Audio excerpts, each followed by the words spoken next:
हो प्रभुंकर नाम धन्य हो मते भाव नाई नाई कि मु बुद्धिमान लोक टे स्वतंत्र लोक बोलिकी ये तुम मान को नहीं कि वाक्य कही ये अच्छी बोली भाव नहीं है जगतर बुद्धिमान लोक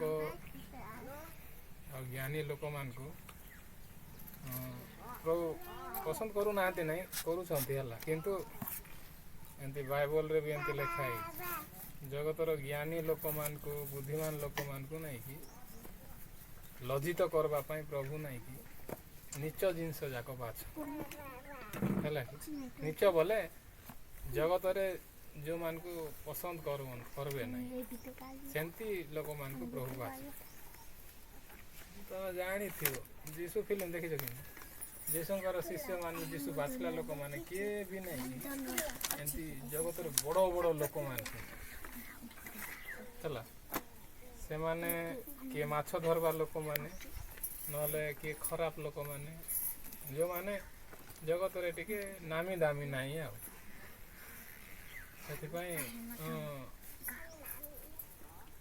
बुद्धिमान लोक मैंने हेले आका बेसी बड़ लोक ज्ञानी लोक हेले आका नहीं कि प्रभुंकर काम करि पारबे एटा मिछ कथा प्रभुंकर कथा कहि पारबे एटा मिछ कथा प्रभु जाकू नहीं कि मनोनीत करबे कि नहीं से प्रभु जाको अनुग्रह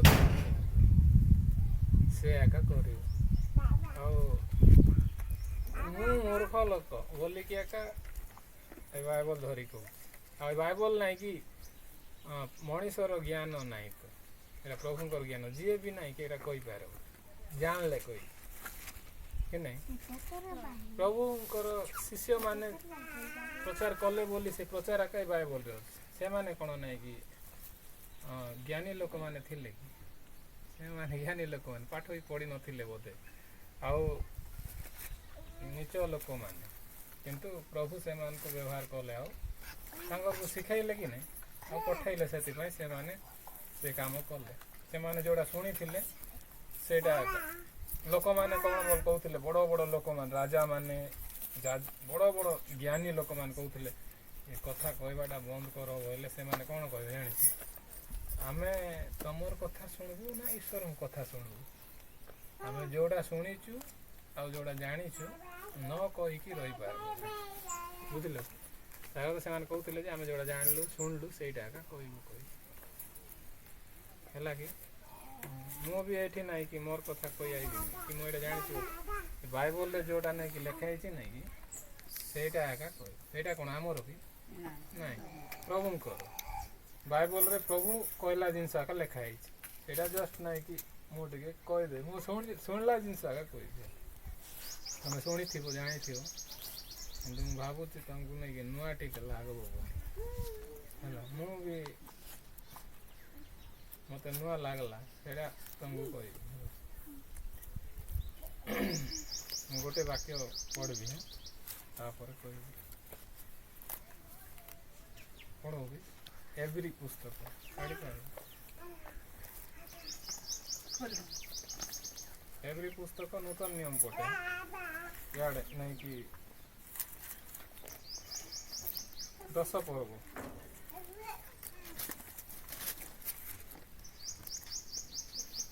17 पर्व से पाला ना बड़ पाठी करी पड़ माने सब सुनला कार पाठी बड़ सेमानक पाप ओ सेमानक अपराध सब आम्भे आ स्मरण करिबा नाही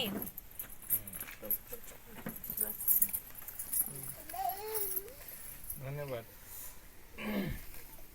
यहाँ कहवा पूर्व यहाँ एमती था है यहाँ कहवा पूर्व मुझे गोटे कथा कहि है नहीं कि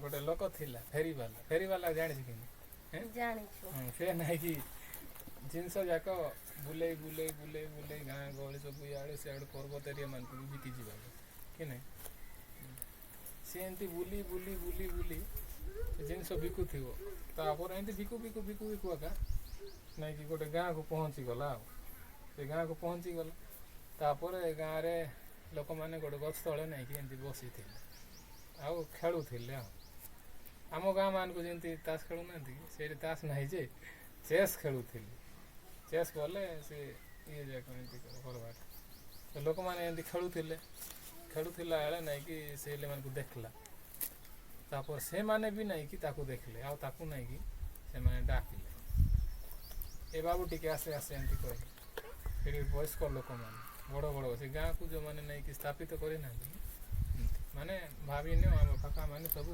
ଗୋଟେ ଗଛ ତଳେ ବସି କ'ଣ ଗୋଟେ କରୁଥିବେ ବି କୋଟା ନହେଲେ କେଉଁ ଗଛ ଟିକେ ହାଣାହୁଣି ନହେଲେ କ'ଣ ଗୋଟେ କଥାବାର୍ତ୍ତା ହେଉଥିବା ବେଳେ ସେ ଆଇବ ବି ତାକୁ ଡାକିଲେ ହେଲା ତାପରେ ଡାକିଲେ ଆଉ ତାକୁ କହିଲେ ଯେ ଏମିତି ତୁ ତ ବହୁତ ଗାଁ ବୁଲୁଥିବୁ ବହୁତ ଜାଗା ବୁଲୁଥିବୁ ଆଉ ତୁ ବାହାରୁ ସହରରୁ ଆସିଥିବୁ ତତେ ଆମେ ଗୋଟେ କଥା କହିବୁ ତୁ ଟିକେ ଆମକୁ ସାହାଯ୍ୟ କରେ କହିଲେ କ'ଣ କହିବୁ ବୋଲା ସେମାନେ କହିଲେ ସେ ଡରି ଟିକେ ଗଲେ କ'ଣ ହେଲା କି ମୋତେ ଡାକିଲେ ବୋଲିକି ତାପରେ ଏମିତି କହିଲାରୁ ସେ କହିଲେ ଯେ ଦେଖେ ସେଠି ସେ ଟିକେ ବୟସ ବଡ଼ ଲୋକ ଟିକେ ସେ କହିଲା ଯେ ଆଉ ମୁଁ ପିଲାବେଳେ ମୁଁ ସହରରେ ଥିଲି ଆଉ ସହରରେ ଥିଲାବେଳେ ମୁଁ ଗୋଟେ ମାଲିକ ତଳେ ନେଇକି କାମ କରୁଥିଲି ହେଲା ତାପରେ ସେତେବେଳେ ନେଇକି ମୁଁ ମାଲିକର କାମ କଲାବେଳେ ମାଲିକର ପିଲାମାନେ ସ୍କୁଲ ଯାଉଥିଲେ ହେଲା ତ ମୁଁ ସେଇଟା ମନେ ରଖିଛି ଆଉ ମୁଁ ସେତେବେଳେ ଭାବୁଥିଲି ମୁଁ ବି ବଡ଼ ହେଲେ ମୋର ପିଲାମାନେ ବି ଟିକେ ପାଠ ପଢ଼ିବେ ବି ଆଉ ଏମିତି ସ୍କୁଲ ଯିବେ ବି ବୋଲି ମୋର ସ୍ୱପ୍ନ ଅଛି ହେଲେ ମୁଁ ଏବେ ବଡ଼ ହେଲା ପରେ ବାହା ହେଲି ତାପରେ ମୁଁ ଏପଟେ ଆସିକି ଏ ଗାଁ କରିଛି ସ୍ଥାପିତ କରିଛି ଏବେ ଏଇଠି ବେଶୀ ପିଲାମାନେ ବି ଅଛନ୍ତି ବେଶୀ ଘର ହେଲେଣି ତ ଏଇଠି ସ୍କୁଲ ନାହିଁ କି ମାଷ୍ଟର ନାହିଁ ପାଠ ପଢ଼ାଇବା ପାଇଁ ତ ଆମର ସ୍ୱପ୍ନ ଗୋଟେ ଅଛି ଯେ ଆମ ପିଲାମାନେ ଯେମିତି ପାଠ ପଢ଼ିବେ ସେଥିପାଇଁ ତୁ ଗୋଟେ ଶିକ୍ଷକକୁ ଖୋଜି ପାରିବୁ କି ମାଷ୍ଟର ଗୋଟେ ଖୋଜି ପାରିବୁ କି ଆମେ ତାକୁ ସବୁ ଦେବୁ ତାକୁ ଖାଇବା ପିଇବା ପ୍ୟାଣ୍ଟ ସାର୍ଟ ତ ଘର ବି ବନେଇଦେବୁ ସବୁ ବନେଇଦେବୁ ହେଲା ତୁ ଏ ଗୋଟେ କାମ କରିପାରିବୁ କି ଏମିତି କହିଲେ ତେଣୁକରି ତୁ ଦେଖେ ଆମକୁ ଟିକେ ନାଇଁକି ସାହାଯ୍ୟ କରେ ତୋତେ ପୁଣ୍ୟ ମିଳିବ କ'ଣ ଏମିତି ସବୁ କହି ଲାଗିଲେ ଆମେ ତ ଯାଇପାରୁନୁ ଆଣିପାରିବୁ ନାହିଁ ତୋର ଚିହ୍ନା ଥିବ ଏମିତି କହିଲାରୁ ସିଏ ଭାବିଲା ଟିକେ ଆଉ ହେଲା ଟିକେ ସମୟ ଭାବିଲା ସେ ତାପରେ ସେ ତା ମନରେ କ'ଣ ଭାବିଲା ଜାଣିଛ ଆରେ ଏ ଗାଁରେ କିଏ ବି ଶିକ୍ଷିତ ନାହାନ୍ତି ଏମାନଙ୍କୁ କ'ଣ କଲେ ହବ ଏମିତି ଭାବିଲା ହେଲା ତାପରେ ତାର ମନରେ ଟିକେ ଭାବିଲା ଆଉ ସେମାନଙ୍କୁ କହିଲା କ'ଣ ହଁ ଆକ୍ଚୁଆଲି ଗୋଟେ ଜିନିଷ ମୁଁ ତମକୁ କହିବାକୁ ଚାହୁଁଛି କହିଲା କ'ଣ ନାଇଁ ମୁଁ ନେଇକି ଏ କାମ କରିବା ପୂର୍ବରୁ ଗୋଟେ ସ୍କୁଲରେ ମାଷ୍ଟର ପାଠ ପଢ଼ାଉଥିଲି ଏମିତି କହିଲା ହେଲା ତାପରେ ଆଉ ଏ ରାଜନୀତି ବେଶୀ ଖରାପ ରାଜନୀତି ଚାଲିଛି ଆଜିକାଲି ଦୁନିଆରେ ତେଣୁକରି ମୋତେ ଭଲ ଲାଗିଲା ନାହିଁ ଯେ ମୁଁ ମାଷ୍ଟର ଚାକିରି ଛାଡ଼ିଦେଲି ଆଉ ମାଷ୍ଟର ଚାକିରି ଛାଡ଼ିଲି ଆଉ ମୁଁ ଏ କାମ କରି ବଞ୍ଚୁଛି ତ ତମେ ଯଦି ଚାହୁଁଛ କହିଲେ ଏମିତି କହିଲାରୁ ନାହିଁ କି ଏମିତି ଧୀରେ ଧୀରେ କହୁଛି ହେଲା ଏମିତି କହିଲାରୁ ସେମାନେ କହିଲେ ଯେ ତାହେଲେ ତ ବଢ଼ିଆ ଆମେ ତ ଗୋଟେ ମାଷ୍ଟରକୁ ଭେଟିଛୁ ପ୍ଲିଜ୍ ତ ଟିକେ ଦୟାକରେ ଆମ ପିଲାମାନଙ୍କୁ ଗୋଟେ ଶିକ୍ଷିତ କରା ଏକା ତତେ ଆମେ ସବୁ ଦେବୁ ବୋଲି କହିଲାରୁ ନାହିଁ କି ସେ ଟିକେ ନାଇଁ କହିଲା ପରି ହେଲା ତାପରେ ସେ ଜାଣିକି ମାନିଲା ଆଉ ତାପରେ ସିଏ ତାଙ୍କେ କହିଲାରୁ ସେ ନେଇକି ତାର ସବୁ ଜିନିଷ ଯାକ ଆଣିଲା ଆଉ ସେ ଗାଁରେ ତାକୁ ଗୋଟେ ଘର କରିଦେଲେ କ୍ଷୀର ମାଂସ ତାକୁ ନେଇକି ସବୁ କରିଦେବାର ଆଉ ମାନେ ଗାଁ କି ନାହିଁ ସେଠି ପୁରା ଶିକାର କରିବେ ରାତିରେ ଆଉ ମାଂସ ଯାକ ଆଣିଦେବେ ଆଉ ବେଶୀ ପନିପରିବା ବେଶୀ ଫଳ ଯାକ ଜାଣିବ ଗାଁ ମାନଙ୍କୁ ନେଇକି କେମିତି କି ନାହିଁ ସବୁ ଆଣିକି ତାକୁ ପୁରା ରାଜା ପରି ସେବା କରିବେ ଆଉ ସବୁ ଗାଁରେ ପୁରା ଖୁସି ତାପରେ ଗୋଟେ ଘର କରିକି ସେଠି ନାଇକି ପିଲାମାନଙ୍କୁ ସବୁ ରେଡ଼ି କରିକି ସ୍କୁଲ ମାନେ ପଢ଼େଇବା ପାଇଁ ରେଡ଼ି କଲେ ଆଉ ତାପରେ ତ ପିଲାମାନେ ସବୁ ଖୁସି ପିଲାମାନଙ୍କୁ ସୁନ୍ଦର ନେଇକି ଗଦା ପାଦା କରିକି କୁଣ୍ଡାକୁଣ୍ଡି କରିକି ଆଜି ପିଲାମାନେ ପାଠ ପଢ଼ବ ବୋଲିକି ପଠେଇଦେଲେ ହେଲେ ସେ ମାଷ୍ଟର କ'ଣ କରିଛି ଜାଣିଛୁ ଇଏ ଭାବିଲା ଆରେ ମୁଁ ଏମାନଙ୍କୁ ପାଠ ପଢ଼େଇବି ହେଲା କିନ୍ତୁ ସେ ପ୍ରକୃତରେ ମାଷ୍ଟର ନାହିଁ ସେ ମୂର୍ଖ ଲୋକ ପାଠ ସ୍କୁଲ ଯାଇନାହିଁ ଏକା କିନ୍ତୁ ଗାଁ ଲୋକମାନଙ୍କର ନାଇକି ମାନେ ଦୁର୍ବଳତାକୁ ସେ ନାଇକି ଶୋଷଣ କରିବା ପାଇଁ ଗାଁ ଲୋକମାନେ କିଛି ଜାଣିନାହାନ୍ତି କି ନାହିଁ ତ ତାଙ୍କର ଠକବା ପାଇଁ ସେ ପ୍ଲାନ୍ କରିଛି ତ ଇଏ କ'ଣ କରିଛି ଜାଣିଛ, ପିଲାମାନେ ଆଇଲେ ବସିଲେ, ତାପରେ ପିଲାମାନେ ଭଲ ଅଛ, ହଁ ସମସ୍ତଙ୍କର ନାଁ ପଚାର, ଠିକ୍ ଅଛି ତୁମକୁ ଆଜି ପାଠ ପଢ଼େଇବି ନା, ମନ ଇଚ୍ଛା ପଢ଼େଇ ଲାଗିଲା କେମିତି ତମେ ପଢ଼ିଛ ପରା ହେଲା। ପିଲାମାନେ କହିଲେ ହଁ ସାର୍, କେମିତି ଖୁସି ଅଛ, ହଁ ଖୁସି ଅଛି, ହଁ ହଉ। ଆପୁଲ ଆପୁଲ ଜାଣିଛ କ'ଣ, ହଁ ନାଇଁ ଆମେ ଜାଣିନୁ ସାର୍। ଆପୁଲ କହିଲେ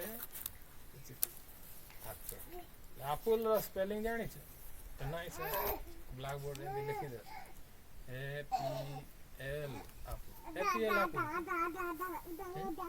ନାଇଁ APPLE ଆପୁଲ କି ନାଇଁ, ହେଲେ APL ଆପୁଲ ଏଇଟା ଟିକେ କେମିତି ଲାଗୁଛି, ସହଜ ଲାଗୁଛି କି APPLE ଆପୁଲ ସହଜ ଲାଗୁଛି? APL ଆପୁଲ ସହଜ ଲାଗୁଛି କି ନାଇଁ, APL ଲେଖିଦେଲେ ଆପୁଲ ବଢ଼ିଆ ପିଲାମାନେ, ହଁ ଏଇଟା ଆପୁଲ ପିଲାମାନେ। ତାପରେ class KLAS class, KLAS class ଏମିତି ପଢ଼େଇଲା, ଏଇଟା ବି ଠିକ୍ କରି ଲାଗୁଛି କିନ୍ତୁ ଏଇଟା ଭୁଲ, ଏଇଟା ସହଜ ଲାଗୁଛି କିନ୍ତୁ CLAAS କ୍ଲାସ୍ ସିନା କି ନାଇଁ, ତ ଏମିତି ପଢ଼େଇଲା। ତାପରେ ସ୍କୁଲ ହେଲା SKUL ସ୍କୁଲ, ଏଇଟା ସ୍କୁଲ ହେଉଛି କି SCHOOL ସ୍କୁଲ ବୋଇଲା, ଏଇଟା ବେଶୀ କଷ୍ଟ ହେଉଛି ନା, ଏଇଟା ସେ ଜଣା ନାହିଁ ତାକୁ ହେଲା, ସିଏ ଖାଲି ଯୋଉଟା ଜାଣିଛି ସେଇଟା ପଢ଼ଉଛି SKUL ସ୍କୁଲ ହେଲା। ତାପରେ ବଲ୍ BOL ବଲ୍, ଏଇଟା ପିଲାମାନେ କକା ମାନେ ଜାଣୁଥିବେ କି ମୁଁ ଜାଣିନାହିଁ ଯେ ପାଠ ପଢ଼ିଲା ପିଲା ହେନ ତାର ସ୍ପେଲିଂ ଜାଣିଛ କି ନାହିଁ, ହେଲେ ମୁଁ ଯେଉଁଟା ପଢ଼ଉଛି ସେ ସେଇଟା ପଢ଼ଉଛି, ମାନେ ମୁଁ କହୁଛି ସେଇଟା ପଢ଼ଉଛି ହେଲା। ହେଲେ ପିଲାମାନଙ୍କୁ କ'ଣ ଜଣା, କିଛି ଜଣା ନାହିଁ, ବଢ଼ିଆ ବଢ଼ିଆ ଆରେ ତାର ଉଚ୍ଚାରଣ ଯେମିତି ହେଉଛି ତାର ସ୍ପେଲିଂ ବି ସେମିତି ହେଉଛି, କେତେ ବଢ଼ିଆ ଆମର ସାର୍ ବଢ଼ିଆ ଶିଖଉଛନ୍ତି ବୋଲି ତ ପଢ଼ିଲେ ପିଲାମାନଙ୍କୁ 4ଟା ଶବ୍ଦ ଶିଖେଇଲେ। ତାପରେ କହିଲେ ପିଲାମାନେ ଆଜି ଏଇ 4ଟା ଶବ୍ଦ ଶିଖ ହେଲା, ତାପରେ କାଲିକି ଆଉ ଥରେ, ହଉ ଆଜି କ୍ଲାସ୍ ଏତିକିରେ ବନ୍ଦ କରିବ। ତାପରେ ପିଲାମାନଙ୍କୁ ଘୋଷେଇଲା ଟିକେ, ତାପରେ ପିଲାମାନେ ଫୁଲ୍ ଖୁସି, ଗାଁ ଲୋକମାନେ ବି ବେଶୀ ଖୁସି, ଆଉ ନେଇକି ସ୍ତ୍ରୀ ଲୋକମାନେ ବି ନଦୀ ନାଳରେ କଥା ହେବେ ଯେ ଏ ବଢ଼ିଆ ବଢ଼ିଆ ଆମ ଗାଁ ପିଲାମାନେ ସବୁ ଆମକୁ ଶିକ୍ଷିତ ହେବେ, ପାଠ ପଢ଼ୁଛନ୍ତି, ଆଉ ସାର୍ ଆମକୁ ପଢ଼ଉଛନ୍ତି, ହେଲେ ଆମେ ବି କାହିଁକି ଏମିତି ପାଠ ନ ପଢ଼ିକି ରହିବା, ଆମେ ବି ଶିକ୍ଷିତ ହେବା, ଆମ ପିଲାମାନଙ୍କ ଠାରୁ ଆମେ ଶିଖିବା ବୋଲିକି ସେ ପିଲାମାନଙ୍କୁ ନେଇକି ପଚାରି ପଚାରି ସେମାନେ ତାଙ୍କର ନେଇକି ଘୁଷି ଲାଗବେ, ଆଉ ତାଙ୍କେ ପଢ଼େଇବାଟେ ଆମକୁ ଟିକେ ଶିଖା, ଆମକୁ ଟିକେ ଶିଖା ବୋଲେ ଆମର ମା ବି ପିଲାବେଳେ ହେଲା, ଆମେ ପାଠ ପଢ଼ିକି ଆଇଲା ବେଳେ ସାନ ସାନ ବେଳେ ଏଇ ମୋର ନାଁ ଟିକେ ଲେଖିଦେବୁ ବୋଲବ ହେଲା, ସେ ପେନ୍ରେ ନହେଲେ କାଗଜରେ ନହେଲେ ପଟାରେ ବୋଲେ ଆମେ ଲେଖିଦେବୁ, ଆମର ମା ବି ଟିକେ ଦସ୍ତଖତ ଜାଣୁ ବୋଲିକି, ଏ ଟିପ ନ ଦେଉ ଦସ୍ତଖତ ଜାଣୁ ବୋଲି ଆମେ ତାକୁ ଲେଖିଦେବୁ, ଆମର ମା ନା ସୁରେଖା ପରା ସେଟ୍ ବୋଲି ଆମେ ଲେଖିଲେ ନେଇକି ସେ ଘୁଷୁ, ସେଇଟାକୁ ଘୁଷୁ, ଆଉ ଏମିତି ସେମାନେ ବି ସବୁ ଏମିତି ନେଇକି ସବୁ ଶିଖି ଲାଗିଲା, ଆଉ ବହୁତ, ଆଉ ବାପା ମାନେ ବି ସବୁ ଶିଖି ଲାଗିବା। ତାପରେ ଆଉ ଗୋଟେ ଦିନ କ୍ଲାସ୍ ଗଲେ, ଏମିତି ହେଇକି ଆଉ ଗୋଟେ ଦିନ ପଢ଼େଇଲା, ଆଉ ଏମିତି ହେଇକି ବହୁତ ଜିନିଷ ଥିଲା ଯେଉଁଟା ନାଇଁକି ସେ ଭୁଲ ଭୁଲ ଶିଖେଇ ଗଲା ହେଲା। ମାନେ ଏବେ ଯେମିତି ଆପୁଲ ବୋଲେ APL ଆପୁଲ, ସ୍କୁଲ ବୋଲେ SKUL ସ୍କୁଲ ବୋଲେ ଏମିତି ଏଇଟା ଭୁଲ ଯାକ କି ନାହିଁ, ସେମିତି ଆଗ ସବୁ ଶିଖେଇ ଗଲା ହେଲା। ହାଉସ୍ ହାଉସ୍ ବୋଲେ HAUS ହାଉସ୍, ଏଇଟା କ'ଣ ଠିକ୍ କି, ଏଇଟା ଭୁଲ କି ନାହିଁ, ଜାଣିଛନ୍ତି ହେଲା, ଜାଣିଛୁ କି ନାହିଁ, ହାଉସ୍ ବୋଲେ HAUSE ହାଉସ୍ କି ନାହିଁ, ସେ HAUS ହାଉସ୍ ବୋଲି ଶିଖେଇବ, ଭୁଲ ହେଲା, ମାନେ ଯେଉଁଟା ବି ସବୁ ଭୁଲ ଭୁଲ ଏମିତି ଶିଖେଇଗଲା। ଆଉ ତାପରେ ସେଇଠି କିଏ ବି ନାଇଁ କି ଏମିତି ନାହିଁ ଯେଉଁଟା ଜାଣିବ, ନୋ ନୋ ବୋଲେ NO ନୋ ଶିଖେଇଲା। ଆଉ ଗୋଟେ ଦିନ ଯାଇଥିଲା ଆଉ ନୋ ବୋଲି ଶିଖେଇଲା, ନୋ ବୋଲେ ନାହିଁ। ଆଉ ଗୋଟେ ଦିନ ଶିଖେଇଲା ଯେ ନୋ ବୋଲେ ତାର ଅର୍ଥ ଜାଣିବା, ହେଲେ ସାର୍ ନୋ ବୋଲେ ତ ସେଦିନ କହିଥିଲ ନାଇଁ ବୋଲି, ଆଜି ନୋ ବୋଲେ କେମିତି କହୁଛ ଜାଣିବା, କହିଲାରୁ ସେ କହିଲେ ନାଇଁ ରେ, ନୋ ବୋଲେ ନାଇଁ ବି ଆଉ ନୋ ବୋଲେ ଜାଣିବା ହେଲା, ମାନେ ଅଲଗା ଅଲଗା ଅଛି। କିନ୍ତୁ ଇଏ କହୁଛି ଯେ ଜାଣି ନାହିଁ ଯେ ହଁ ସାର୍ ବଢ଼ିଆ ବଢ଼ିଆ ସାର୍, ନାଇଁ କି ଗୋଟେ ହେଲେ ଦୁଇଟା ହିଁ ନାହିଁ, ବଢ଼ିଆ ବଢ଼ିଆ ଏମିତି ଖୁସି হবে ସେମାନେ ହେଲା।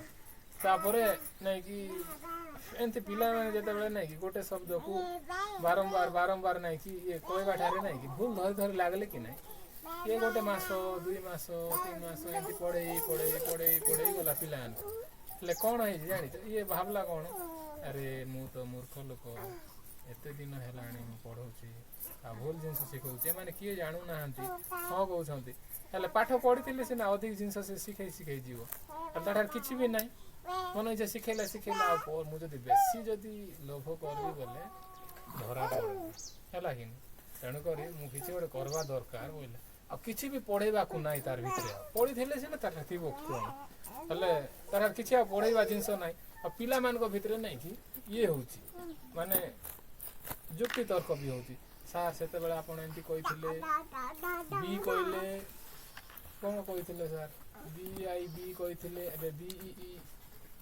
ନା କ'ଣ ଏମିତି ସବୁ ହେଲା କ'ଣ ସବୁ କହିଲେ ନାଇଁ କି ସେମାନେ ନାଇଁ କି ସାର୍ ଏଇଟା କେମିତି କହୁଥିଲେ ସେଇଟା ଏମିତି ଥିଲା ବୋଲି କହୁଥିଲେ ଏମିତି ବୋଲିକି ସେ ନାଇଁ କି କ'ଣ କହିବି ଏଇଟା ବେଶୀ ହେଲା ବୋଧେ ନାଇଁ କି ବେଶୀ ଲୋଭ କଲେ ଲୋଭରେ ମୃତ ବୋଧେ ତେଣୁକରି ମୁଁ ଏତିକିରେ କିଛି ଗୋଟେ ପ୍ଲାନ୍ କରିବା ଦରକାର ବୋଲିକି ସେ କ'ଣ କଲା ଜାଣିକି ପିଲାମାନଙ୍କୁ ସ୍କୁଲ ଆସିଥିଲେ ତାପରେ ଦେଖିଲା ପିଲାମାନଙ୍କୁ କହିଲା ଯେ ପିଲାମାନେ ଆଜି ମୋର ମୁଣ୍ଡ ଟିକେ ବଥା ହେଉଛି ଆଜି ସ୍କୁଲ ଛୁଟି କରିଦେବା ତାପରେ ସିଏ ସ୍କୁଲ ଛୁଟି କରିଦେବା ବୋଇଲା ତାପରେ ହଉ ସାର୍ ବୋଲିକି ପିଲାମାନେ ସରଦା ଆଜି ଛୁଟି ହେଲା ଆମେ ବଢ଼ିଆ ସ୍କୁଲ ଯେଉଁଦିନ ଛୁଟି ହେବ ପିଲାମାନେ ତ ଜାଣିବେ ଆମେ ବି ଯେଉଁଦିନ ଟିକେ ସ୍କୁଲ ଛୁଟି ହେଲା ସରଦା ଗାଧେଇବୁ ଆମେ ବୁଲିବୁ ଇଆଡ଼େ ସିଆଡ଼େ ମଜାରେ ଖେଳିବୁ ବୋଲିକି କି ସରଦା ଯେଉଁ ପିଲାମାନେ ଆକା ଜାଣିବେ ସେଇଟା ହେଲା ତ ସେମାନେ ବି ସରଦା ହେଇକି ପଳେଇଲେ ଆଉ ହେଲେ ଇଏ କ'ଣ ଦିନ ବେଳେ ପୁରା ସବୁ ଜିନିଷ ତାର ସଜେଇଲା ଯେତିକି ଜିନିଷ ସବୁ ପାଇଥିଲା କାଙ୍ଗୁଳ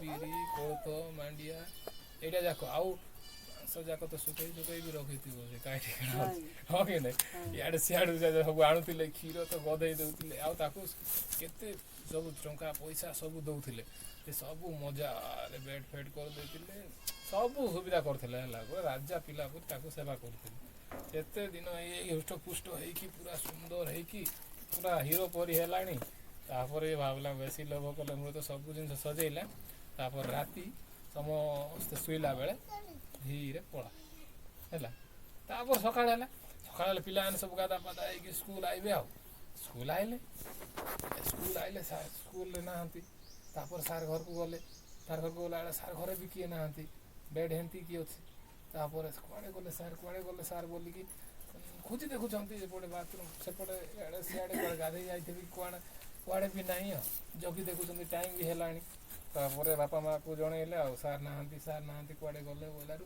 ସେମାନେ ସବୁ ଆଇଲେ ଆରେ ସାର୍ କୁଆଡ଼େ କ'ଣ ହେଲା କ'ଣ ନାହିଁ ବୋଲିକି ସବୁ ଖୋଜିଲା ବେଳେ କେଉଁଠି ବି ନାହିଁ ସାର୍ ହେଲା ତାପରେ ତ ସମସ୍ତେ ପିଲାମାନେ ଦୁଃଖ କରୁଛନ୍ତି ଆମ ସାର୍ କୁଆଡ଼େ ଗଲେ ଆମ ସାର୍କୁ କିଏ କ'ଣ କରିଦେଲା ଆମକୁ କେତେ ବଢ଼ିଆରେ ପାଠ ପଢ଼ଉଥିଲେ ଆମକୁ ଶିକ୍ଷିତ କରୁଥିଲେ ସେ ଗାଁ ସାରା ଲୋକମାନେ ବି ଦୁଃଖ କରୁଛନ୍ତି ଆମ ସାର୍ କୁଆଡ଼େ ଗଲେ ପିଲାମାନେ ବି କାନ୍ଦୁଛନ୍ତି ଆମ ସାର୍ ଏତେ ବଢ଼ିଆରେ ଆମକୁ ପାଠ ପଢ଼ଉଥିଲେ ଆଉ ଆମ ସାର୍କୁ କିଏ ନେଲା ଆମ ସାର୍ କୁଆଡ଼େ ଗଲେ କେମିତି କ'ଣ ବୋଲି କିଛି ଜାଣିନାହାନ୍ତି କି ନାହିଁ କାନ୍ଦି ଲାଗିଲେ ଆଉ କାନ୍ଦି ଲାଗିବାଟା ଦେଖି ସେ ପିଲାମାନଙ୍କର କାନ୍ଦି ଲାଗିବାଟା ଦେଖିକି ସେ ବାପା ମାଆ ମାନଙ୍କର ଚିନ୍ତା ଆରେ କ'ଣ କରିବା ଏବେ ପିଲାମାନଙ୍କର ଖୁସି ବାପା ମାଆଙ୍କର ଖୁସି କି ନାହିଁ ପିଲାମାନେ ଦୁଃଖ ଦେଲେ ପିଲାମାନଙ୍କ ପାଇଁ ବାପା ମାଆ ବଞ୍ଚୁଛନ୍ତି ପିଲାମାନଙ୍କର ଖୁସି ହୁଅନ୍ତୁ ବୋଲି ହେଲେ ସେ ପିଲାମାନେ ପୁରା କାନ୍ଦୁଛନ୍ତି ଖାଉନାହାନ୍ତି ପିଉନାହାନ୍ତି କାହାର କଥା ଶୁଣୁନାହାନ୍ତି ତ ସେମାନେ ଦେଖିକି ସେଠି ଟିକେ ଭେଣ୍ଡିଆ ପିଲା ଦୁଇଟାକୁ ନାଇଁକି କହିଲେ ଆସ ତମେ ନାଇଁକି ଯାଅ ସହରକୁ ଯାଅ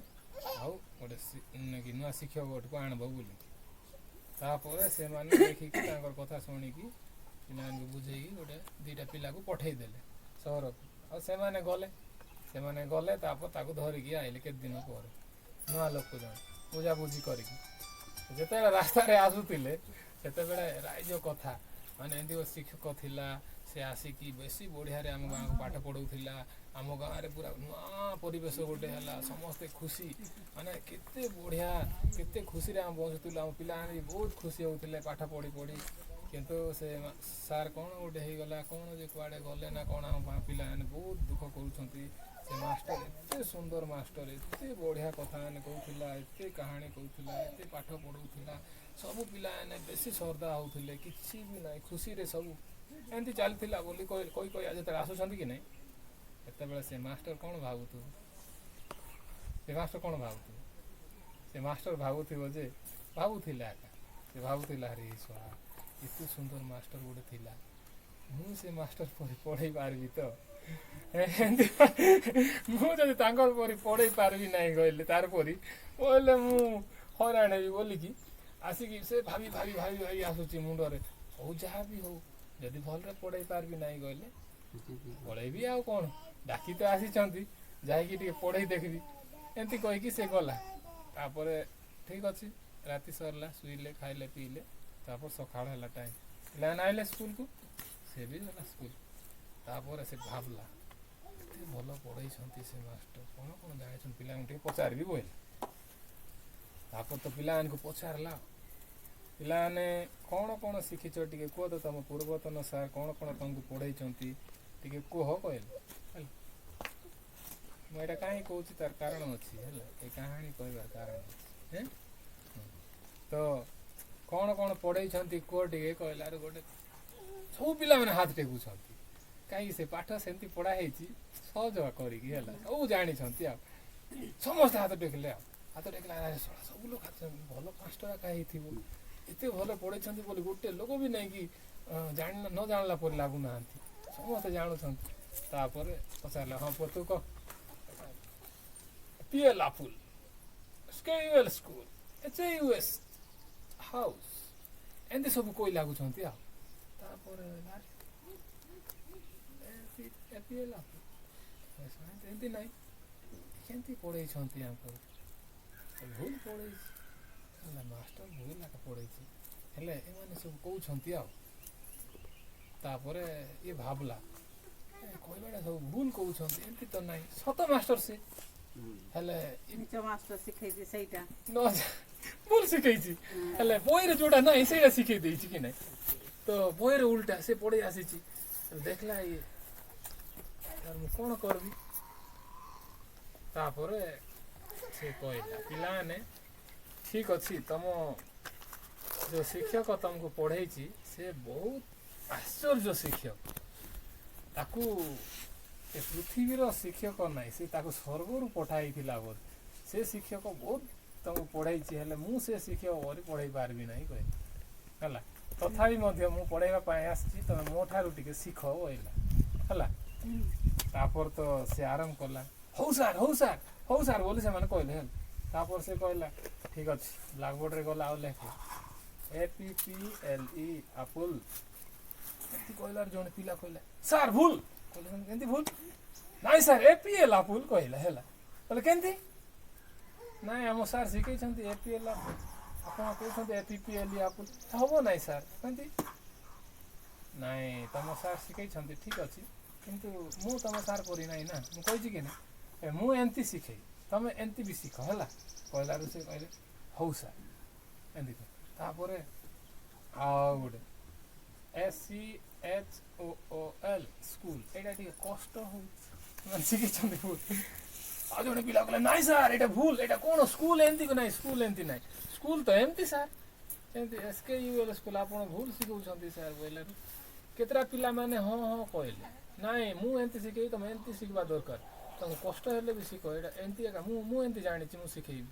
ନାଇଁ ସାର୍, ସେମାନେ ପୁରା କନଫ୍ୟୁଜ୍ ହେଉଛନ୍ତି, ଆରେ ଆମେ କ'ଣ ଶିଖିଛୁ, କେମିତି ଶିଖେ, ଭୁଲ ବୋଧେ ନା କ'ଣ ଏମିତି ଭାବୁଛନ୍ତି। ହେଲା, କିନ୍ତୁ ତମେ ଜାଣିଛ ଏମିତି ହେଇକି କେତେଟା ପିଲାମାନେ ମାନିଲେ, ହଉ ହଉ ହଉ ହଉ ନିର ପିଲା, ଆଉ କେତେଟା ପିଲା ଥିଲେ ନାଇଁ ସାର୍ ଆପଣ ଭୁଲ ଶିଖଉଛନ୍ତି, ଏମିତି ନାହିଁ ତ, ଆମ ସାର୍ ଏମିତି ଶିଖେଇଛୁ, ଏମିତି ଆପଣ ଭୁଲ ଶିଖଉଛନ୍ତି, କେମିତି ଏମିତି ହବ, ଏମିତି ହେଇକି ଦୁଇ ଦଳ ହେଇଲା, ପାଟି ତୁଣ୍ଡ ହେଲା, ଆଉ ସ୍କୁଲରେ ନାଇଁ କି ଆଉ ଇଏ ହେଲା ନାହିଁ, ଭଲରେ ନାଇଁ କି ସ୍କୁଲ ଚାଲିଲା ନାହିଁ। ତାପରେ ଏମିତି ହେଇକି ଯେତେ ଇଏ ପଢ଼େଇଲେ ବି ନାହିଁ କି ବୁଝେଇ ପିଲାମାନେ ଟିକେ ମାନିଲେ ନାହିଁ, ଯେଉଁଟା ଶିଖିଛନ୍ତି କି ନାହିଁ ତାଙ୍କରକୁ ସେଇଟା ଏକା ଆଇଲା, ତେଣୁକରି ଇଏ ଦେଖିଲା ଆଉ କ'ଣ କରିବି, ଏମାନଙ୍କୁ ଆଉ ବୁଝେଇ ହେବ ନାହିଁ, ଭୁଲ ମାଷ୍ଟର ଗୋଟେ ଆସି ପଢ଼େଇ ଦେଇଛି, ହେଲେ କିଏ ଏଠି ଭୁଲ କିଏ ଠିକ୍ କହିବା ପାଇଁ ମଧ୍ୟ କିଏ ନାହିଁ, କିଏ ଜାଣିଥିଲେ ତ କହିବେ।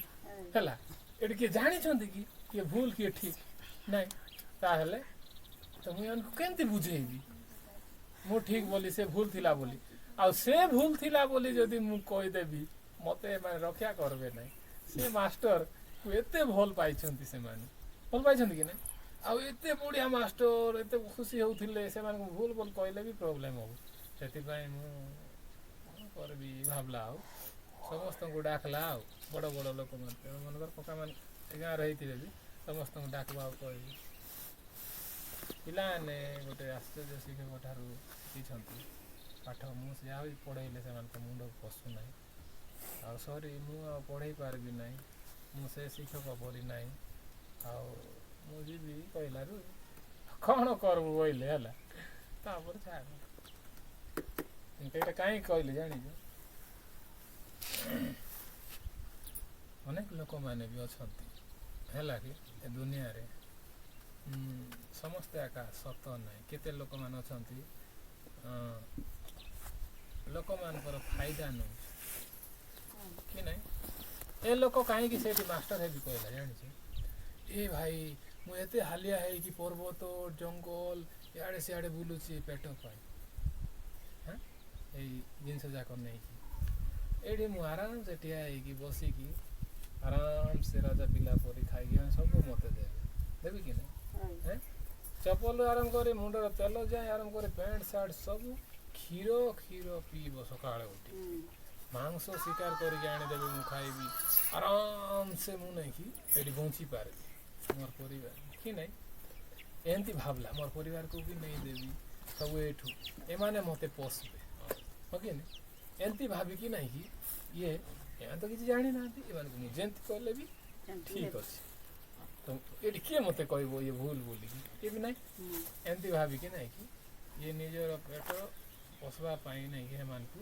ବ୍ୟବହାର କରେ ବୁଝୁଛ କିନ୍ତୁ ଇଏ ନାହିଁ କି ଜାଣି ନାହିଁ ସତ ଜିନିଷ କ'ଣ ତ ଏ ଲୋକମାନେ ବି ଜାଣିନାହାନ୍ତି ଯେ ସତ କ'ଣ ସେ ଯାହା କହିଲେ ବି ହଁ କି ନାହିଁ କିନ୍ତୁ ଦୁନିଆରେ ବି ଏମିତି ଲୋକ ଅଛନ୍ତି ବାଇବଲକୁ ନେଇକି ଯିବେ ଆଉ ବାଇବଲକୁ ପେଟ ପାଇଁ ନେଇକି ବ୍ୟବହାର କରିବେ ବୁଝିଲ କି କିନ୍ତୁ ସେଇଟା ସମ୍ପୂର୍ଣ୍ଣ ଭୁଲ ବୁଝୁଛ ମୁଁ ଏଇଟା କାହିଁକି ଜାଣିଲି ଜାଣିଛ ମୁଁ ବି ପିଲାବେଳଠୁ ମୁଁ ନାହିଁ କି ତମ ସହିତ ବସି କଥା ହେଉଛି କି ନାହିଁ ଆମ ଘରକୁ କିଏ ବି ଆଇବି ଆମ ମାଉସୀ ମାନେ ନହେଲେ ନାହିଁ କି କାକି ମାନେ କିଏ ବି ଆମ ନାନୀ ମାନେ ବି ଆମ ଘରକୁ ଆଇବେ ହେଲା ମୁଁ ପାଠ 10 ପଢ଼ିଲା ପର୍ଯ୍ୟନ୍ତ ସେ +2 ବି ପଢ଼ିଲା ପର୍ଯ୍ୟନ୍ତ ସେ +3 ବି ପଢ଼ୁଥିଲି ମୁଁ +3 ପଢ଼ିଲା ବେଳେ ବି ଘରେ କିଏ ଆଇଲେ ମୁଁ ଘରେ ଆଉ ରହିବି ନାହିଁ ସିଧା ପଛପଟେ ପଳେଇବି ହେଲା କାହିଁକି ମୁଁ କାହାକୁ ଖାଲି ନମସ୍କାର ଦେବି ନହେଲେ ନମସ୍କାର ବି ଦେଇ ଜାଣିବି ନାହିଁ ହେଲା ମାନେ ଏତେ ଲାଜୁଆ ମୋତେ ତ କଥା ବି କହି ଜଣା ନାହିଁ କାହାକୁ ହେଲା ତ ନାହିଁ କି ମାନେ ମୁଁ ଭାବୁଥିଲି ମୁଁ ଦୁନିଆର ସବୁଠୁ ବଡ଼ ମୂର୍ଖ ମୋର କିଛି ଜଣା ନାହିଁ ଆଉ ଲାଜ ହେଇ ତଳକୁ ମୁଁ ଢେଟା କରିକି ଆକା ମୁଁ ବଞ୍ଚିପାରିଲି ତମେ ମାନେ ସମସ୍ତେ ବେଶୀ ଜାଣିଛନ୍ତି ମୁଁ କ'ଣ ଜାଣିଛି କାହା ସହିତ କଥା ହେବି ଯିଏ ଯାଇ କଲେ ବି ହଁ ମୋତେ କିଏ ଯଦି ଏଇଟା ଟିକେ ଆଣିଯା ପୁଅ ବୋଇଲେ ସର୍ଦା ହେବି ମୁଁ ସିଧା ପଳେଇଲି ଆଣିଦେବି ଆଉ ବସେଇକି ଟିକେ କଥାବାର୍ତ୍ତା ହବା ବୋଇଲେ ମୋତେ କଥା ଏକା ବାହାରବ ନାହିଁ ପାଟିରେ ଏମିତି ଲୋକ ହେଲା ବାବୁ ମୁଁ କିଛି ଜାଣି ନାହିଁ ପାଠ ବୋଲେ କ'ଣ ପାଠ ବୟସ ନାହିଁ ଆଉ କଥାବାର୍ତ୍ତାରେ ପାଠଟା କ'ଣ ଏମିତି ଭାବିକି ହଉଥିଲି ତମେ ଜାଣିଛ ପିଲାବେଳେ ଗିର୍ଜା ଯିବି ଗିର୍ଜା ଆଇବି ଏମିତି ହେଇକି ସବୁ ଶିଖୁଥିଲି ହେଲା କିନ୍ତୁ ଗୋଟେ ଦିନ ଏମିତି ମୁଁ ଯାହା କହିଲେ ବି ଶୁଣିବି ତୁମ ପଢ଼ିକି କିନ୍ତୁ ମୋ ସହିତ କଥାବାର୍ତ୍ତା ହେବ ବୋଇଲେ ମୁଁ କଥାବାର୍ତ୍ତା ହେଇପାରିବିନି ହେଲା ତାପରେ ଏମିତି ପଢ଼ୁଥିଲି ପଢ଼ିଲା ବେଳେ ନାହିଁ ମୁଁ ଆଜି ଯେଉଁ ବାକ୍ୟ ପଢ଼ିଲି କି ନାହିଁ ସେ ବାକ୍ୟ 2 ଜଣ ନାହିଁ କି ଷ୍ଟୁଡେଣ୍ଟ ଗୋଟେ ବର୍ଷରେ ଥରେ ନାହିଁ କି ଆମ ଭାରତକୁ ଆସୁଛନ୍ତି ସେମାନେ ବାହାର ଦେଶର ଇଣ୍ଡିଆ ପିଲା 2ଟା ଓଡ଼ିଆ ଲୋକ ଗୋଟକୁ ଆଣିଥିଲେ ସେ ଓଡ଼ିଆରେ କହିବ କି ନାହିଁ ସେମାନେ ଇଂଲିଶରେ କହିବେ ଆମେ କଲେଜରେ ପଢ଼ୁଥିଲୁ ସେତେବେଳେ ସେ ଆସିଥିଲା ଆଉ ସେ ବାକ୍ୟ କହୁଥିଲା ଆମେ ସବୁ ଠୁଳ ହେଇକି ଖ୍ରୀଷ୍ଟିଆନ ପିଲାମାନେ ବି ସେଠି ଠୁଳ ହେଇକି ଆମେ ଗୋଟେ ରୁମ୍ରେ ହଷ୍ଟେଲରେ ରହୁଥିଲୁ ସେ ହଷ୍ଟେଲରେ ସେ କହିଲା ଏ ବାକ୍ୟ କହିଲା ଯେମିତିକି ମୁଁ କେବେ ବି ଜାଣିନଥିଲି ବୁଝିଲେ ହଁ ସେ ବାଇବଲରୁ ଦେଖିକି କହିଲା ଆମେ କେମିତି ହେଉଥିଲେ ଜାଣିଛୁ ଆମେ ସକାଳେ ମୁଁ କେମିତି ହେଉଥିଲି ମୋର କଥା କହିବି ବୋଲେ ତମେ ବି ହେଉଥିଲୁ ଆକା ହେଲା ଆମେ କ'ଣ ଦେଖା ସେ ଖାତା ସବୁ କି ନାହିଁ ଦେଖା ଦେଖି କରି ତ ସବୁ କରୁଛୁ ସକାଳେ ମୁଁ ଯଦି କେଉଁଠି ଭୁଲ କଲି କାହା ସହିତ ଝଗଡ଼ା ହେଲି କି କ'ଣ ଯଦି କାହାକୁ ବାଦଲା ପରି କଥା କହିଦେବି ବୋଲେ ଗିର୍ଜାକୁ ଯିବି କୋଉଠି ଉପାସନା ହେଉଥିବ ନହେଲେ ସନ୍ଧ୍ୟା ଉପାସନା ନହେଲେ ସଣ୍ଡେ ସ୍କୁଲ ଗିର୍ଜା ବୋଲେ ମୁଁ ଫାଷ୍ଟ ଯିବି ଆଉ ପ୍ରଭୁ ପ୍ରଭୁ ପ୍ରଭୁ ମୁଁ ଭୁଲ କଲି ମୋତେ କ୍ଷମା କର ମୁଁ ଜାଣିବି ନ ଜାଣିବି ତା ସହିତ ଏମିତି କରିଦେଲି ତା ମନରେ ବେଶୀ ଦୁଃଖ ଦେଇଦେଲି ପ୍ରଭୁ ଆଉ ମୋର ପାପ ହେଇଗଲା ଆଉ କେବେ ବି ଏମିତି ନ ହଉ ପ୍ରଭୁ ମୋତେ ଟିକେ ଦୟା କର କ୍ଷମା କର କାହିଁକି ଜାଣିଛ ପ୍ରଭୁ ରାଗ ହେଲେ ମୁଁ ଗଲା ମୁଁ ନରକକୁ ଯିବି ବୋଲି ହେଲା କି ସ୍ୱର୍ଗକୁ ମୁଁ ଯାଇପାରିବି ନାହିଁ ନରକକୁ ଯିବି ବୋଲିକି ପାପ କ୍ଷମା ମାଗୁଥିଲି ଆଉ କାହିଁକି ମାଗୁଥିଲି ବୋଲି ମୋତେ ଶିଖେଇଥିଲେ ସେମିତି ବି ଆଉ ସମସ୍ତଙ୍କୁ ମୁଁ ଦେଖୁଥିଲି କି ନାହିଁ ପିଲାବେଳଟା ଚର୍ଚ୍ଚ ଯାଉଥିଲି ହେଲା ଯଦି ଆମର ବାପା ମା' ଟିକେ ଗଣ୍ଡଗୋଳ ହେଇକି ଚର୍ଚ୍ଚ ଯିବାଟା ବନ୍ଦ କରିଥିଲେ କିନ୍ତୁ ଆମେ ପିଲାମାନେ ସବୁ ଯିବାର ଆଉ ଜାଣିଛ ମୁଁ ଏଇଟା ଯେତେବେଳେ ଶୁଣିଲି ସେତେବେଳେ ମୁଁ ଜାଣିଲି ଆଉ ନାଇଁକି ମୁଁ ଭୁଲ କରୁଛି ବୋଲିକି ଜାଣିଲି ମୁଁ ଯେଉଁଟା ଶିଖିଛି କି ନାହିଁ ସବୁ ଭୁଲ ଶିଖିଛି ତମେ ସବୁ ନାଇଁକି ପାପ ଗିର୍ଜା ଗଲେ ମାଗୁଛ କି ନାହିଁ ମୁଁ ପାପ କଲି ପ୍ରଭୁ ମୁଁ ଭୁଲ କଲି ପ୍ରଭୁ ମୋତେ କ୍ଷମା କର ମୁଁ ସେଇଠି ତା ସହିତ ଏମିତି ଖରାପ ଗଣ୍ଡଗୋଳ ବି ହେଲି ନହେଲେ ତାକୁ ଗାଳି କଲି କି କ'ଣ ବୋଲିକି ନାହିଁ କି ପାପ କ୍ଷମା ମାଗୁଛ କି ମାଗୁଛ ମାଗୁଛ ହଁ ତମେ ଜାଣିଛ ମୁଁ ବି 18-19 ବର୍ଷ ପର୍ଯ୍ୟନ୍ତ ଏମିତି ମାଗୁଥିଲି କିନ୍ତୁ ତମେ ଜାଣିଛ ଏଇ ବାକ୍ୟ ଯଦି ଆଜି ତମେ ଜାଣବ ବୋଲେ ବାକ୍ୟ ପ୍ରଭୁ କହୁଛନ୍ତି କି ପ୍ରଭୁ କହିଲାଟା କି ପ୍ରଭୁଙ୍କର ମନ ନ ଜାଣିକି ସେମିତି କହୁ ଏବେ ଦେଖ କହିବି ହେଲା ଆଜି ବାକ୍ୟ ଆଜି ପଢ଼ିଲୁ ତୁ ଟିକେ ଭାଇ ପଢ଼ ସେ 17 ପଦ ସେମାନଙ୍କ ପାପ ଓ ସେମାନଙ୍କ ଅପରାଧ ସବୁ ଆମ୍ଭେ ଆଉ ସ୍ମରଣ କରିବା ନାହିଁ ହେଲା ସେମାନଙ୍କର ପାପ ସେମାନଙ୍କ ଅପରାଧ ସବୁ ଆମ୍ଭେ ଆଉ ସ୍ମରଣ କରିବା ନାହିଁ ବୋଲେ ଆମେ ଆଉ ମନେ ପକାଇବା ନାହିଁ ହେଲା ଏ ବାଇବଲ କେବେଠାରୁ ଅଛି ଜଗତର ଆମମାନଙ୍କ ପାଇଁ ଲେଖା ହେଇଛି କି ନାହିଁ ପ୍ରଭୁ ଲେଖିକି ଦେଇଛନ୍ତି ହେଲେ ପ୍ରଭୁ କହିଲାଟା କି ନାହିଁ ତ ପ୍ରଭୁ କହିଲେ ଯେ ତମର ପାପ ଆଉ ତମର ଅପରାଧ ମାନେ ତମର ଭୁଲ କାମ ଯାକ ମୁଁ ଆଉ ମନେ ପକାଉନାହିଁ ହେଲେ ଯଦି ସେ କହୁଛନ୍ତି ମୁଁ ମନେ ପକାଉନାହିଁ ତାହେଲେ କ୍ଷମା ମାଗବା ଦରକାର ନାଇଁ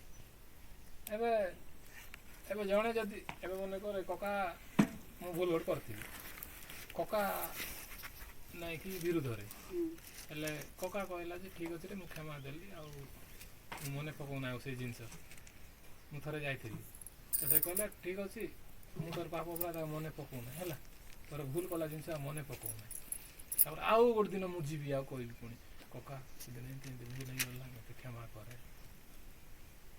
କହିଲେ ନାହିଁ କି ସିଏ କ'ଣ ବୋଲୁ ଏ ମୁଁ କ୍ଷମା କରିଦେଲି କଥାରେ ଆଉ ମନେ ପକାଉନାହିଁ ବୋଲି କହିଲି ନାହିଁ ସେଦିନ ଆଉ ଠିକ୍ ଅଛି ବୋଲି ଗଲି ଆଉ ଗୋଟେ ଦିନ ଯିବି ତାପରେ କହିବି ଆଉ ଥରେ ଭେଡ଼ି କକା ଆଉ ସେଦିନ ଏମିତି ହେଲା କ୍ଷମା କରେ ଆରେ ତୁ କାହିଁକି ମୋ କଥା ବିଶ୍ୱାସ କରୁନି ମୁଁ କହିଲି ପରା ତୁ ଭୁଲି ଯାଉଛୁ ନା କ'ଣ ତୋର କ'ଣ ମୁଣ୍ଡରେ ମନେ ରଖିବା ଶକ୍ତି ନାହିଁ କି ଲେଖିଦେବ ପୁଣି କାଗଜ ଏଇଟା ଧରିଥା ହେଲା ମୋତେ ଯେତେବେଳେ ବି ଦେଖିବୁ ଏଇଟା ପଢ଼େ ମୁଁ ଲେଖିଦେଲି ଆଜିଠୁ ତୋର ଭୁଲ ମୁଁ କ୍ଷମା କଲି ଆଉ ମୁଁ ମନେ ପକାଉ ନାହିଁ ସିଏ ଲେଖିଲା ତାପରେ ମୁଁ ଦେଖିଲି ହେଲେ ଦେଖିକି ମଧ୍ୟ ପଢ଼ିକି ମଧ୍ୟ ଆଉ ଥରେ ତାକୁ କ୍ଷମା ଦିଅ ବୋଲି କହିବି କି ଜାଣିଛ ଏଇଠି ପ୍ରଭୁ କହୁଛନ୍ତି ତମର ପାପ ଆଉ ଅପରାଧ ମାନେ ପାପ ଭୁଲ କାମ ଆଉ ପାପ ଅପରାଧ ଅଲଗା ଅଲଗା କିନ୍ତୁ ତମେ ଜାଣ ସେଇଠି ସମାନ ହେଲା ତ ମୁଁ ମନେ ପକାଉ ନାହିଁ ବୋଲି ଈଶ୍ୱର କହିଲେ ଆମ ସମସ୍ତଙ୍କୁ ଜଗତର ଲୋକ କି ନାହିଁ ତ ପ୍ରଭୁଙ୍କୁ ଯାଇକି ଆଉ ଥରେ କହିଲେ ପ୍ରଭୁ କ'ଣ କହୁଛ ତମର ଭୁଲ ତମେ କ୍ଷମା ଦେଇଛି ବାର ବାର କାହିଁକି କହୁଛ ହେଲେ କିଏ ଏଇଟା ଜାଣିନଥିବେ ମନେ ନଥିବେ ଆଉ ଥରେ ଯାଇକି ଆରେ ଏ ବାଇବଲରେ ମୁଁ ଲେଖିଦେଇଛି ଏ ବାଇବଲ ଦେଖିକି ହେଲେ କରେ ମୁଁ ମନେ ପକାଉ ନାହିଁ ବୋଲି କହୁଛି ତମକୁ ମିଛ ଲାଗୁଛି ମୁଁ ମିଛ କହିବା ଲୋକ ପ୍ରଭୁ ମିଛ କହିବା ଲୋକ ଏ ବାଇବଲର ପ୍ରଭୁଟି ମିଛ କହିବେ ନାହିଁ ସେଥିପାଇଁ ଏ ବାଇବଲ ଆଗରୁ ଏତେ 2000 ବର୍ଷ ବୋଇଲା ବେଳେ 100 ବର୍ଷ 20ଟା 100 ବର୍ଷ ବୋଇଲା ବେଳେ କେତେ ପୂର୍ବରୁ ଅଛି କି ନାହିଁ ହେଲେ ଏଇଠି ପ୍ରଭୁ ସେ ସମ୍ମାନଟେ ଲେଖେଇଛନ୍ତି ହେଲେ ମୁଁ ଏଇଟା ଯେତେବେଳେ ଜାଣିଲି କି ଭାବିଲି ପ୍ରଭୁ ମନେ ପକାଉନାହାନ୍ତି କେତେ ବଢ଼ିଆ କି ନାହିଁ ଧନ୍ୟବାଦ ଦେବା କଥା କି ଆରେ ପ୍ରଭୁ ମୁଁ ତ ଚାହିଁ କରୁନାହିଁ ଭୁଲ ଏମିତି ଗୋଟେ ହେଇଯାଉଛି ଯେ ମୁଁ ବାଧ୍ୟ ଭୁଲ ହେଇଯାଉଛି ହେଇଯାଉଛି କି ନା ଗୋଟେ ଲୋକ ତମେ ଜାଣିନ ଗୋଟେ ଲୋକ ବେଶୀ ଭଲ ଲୋକ ମାନେ ଆମ ପାଷ୍ଟର ଜେଲକୁ ପ୍ରଚାର କରି ଯାଇଥିଲା ଆମର ଗୋଟେ ପାଷ୍ଟର ତ ସେ ଜେଲକୁ ଯାଇଥିଲା ବେଳେ ନାଇଁ କି କେତେବେଳେ ଟାଇମ୍ ଯଦି ହେଲା ବୋଇଲ ବୋଇଲେ ନାଇଁ କି ଯୋଉ ହାର୍ଟକୁ ହେଲା ମାନେ ସେ ଜେଲକୁ ଯାଇଥିଲା ହେଲେ ଜେଲରେ ଅପରାଧ କଲା ଲୋକମାନେ ଅଛନ୍ତି କି ନାହିଁ ଅପରାଧୀ ମାନେ କଏଦୀ ମାନେ ସେ ପ୍ରଚାର କରିବା ବେଳେ ସମସ୍ତେ ଠୁଲ ହେବେ ଆଉ ଠୁଲ ହେଇକି ବସିବେ ହେଲେ ଗୋଟେ ଲୋକ ବେଶୀ ଉଦ୍ୟୋଗୀ ପରି ହେଉଥିଲା ଆଉ ପାଷ୍ଟର ସବୁବେଳେ ଯିବେ ଗୋଟେ ଦିନ 2 ଦିନ 3 ଦିନ ସେ ସମସ୍ତଙ୍କୁ ଜମା କରୁଥିବ ହେଲା ଜମା କରିକି ସେ ପୁରା ଭଲ ଲୋକ ପରି ଦେଖେଇ ହେଉଥିବ ହେଲା ମାନେ ପରିବର୍ତ୍ତନ ହେଲା ପରି ହେଇକି ସମସ୍ତେ ସେଠି ବ୍ୟବହାର ବି କରୁଥିବ ଯେମିତି ମୋତେ ଛାଡ଼ିଦେବେ ନା କ'ଣ କେଜାଣି କ'ଣ ପାଇଁ ଏକା ହେଲା ତ ତମେ ଜାଣିଛ ଏ ପାଷ୍ଟର ସେ ଭାବୁଥିଲା ଯେ ଏ ଲୋକ ଏତେ ଭଲ ଲୋକ ହେଲେ ଏ କ'ଣ ମୁଁ ଲାଗୁଛି ମୋତେ ଇଏ ନାହିଁ କି ମାଛି ବି ମାରୁନଥିବ ପର ଲାଗୁଛି ହେଲେ ଇଏ କ'ଣ ଭୁଲ କଲା ଯେ ଇଏ ଜେଲରେ ଅଛି ବୋଲି ଗୋଟେ ଦିନ ପଚାରିବି ବୋଲିକି ନାହିଁ କି ସେ ନିଜେ ବି ଡରୁଥିଲେ ଯେ ପଚାରିଲେ ଆଉ ସମସ୍ୟା ହବ ଏ ଦୁଃଖ ବି କରିବ କ'ଣ ଏକା ହେଇଥିବ ବୋଲିକି ଆରେ ନ ଅଟକେଇ ପାରିକି ପଚାରି ଦେଲେ ଆଉ ଭାଇ ତମର କ'ଣ ଭୁଲ ଯେ ନାହିଁ କି ତମେ ଏଇଠି ଅଛ ସେ କ'ଣ କଲେ ଜାଣିଛ ତମେ ହତ୍ୟା କରିଛି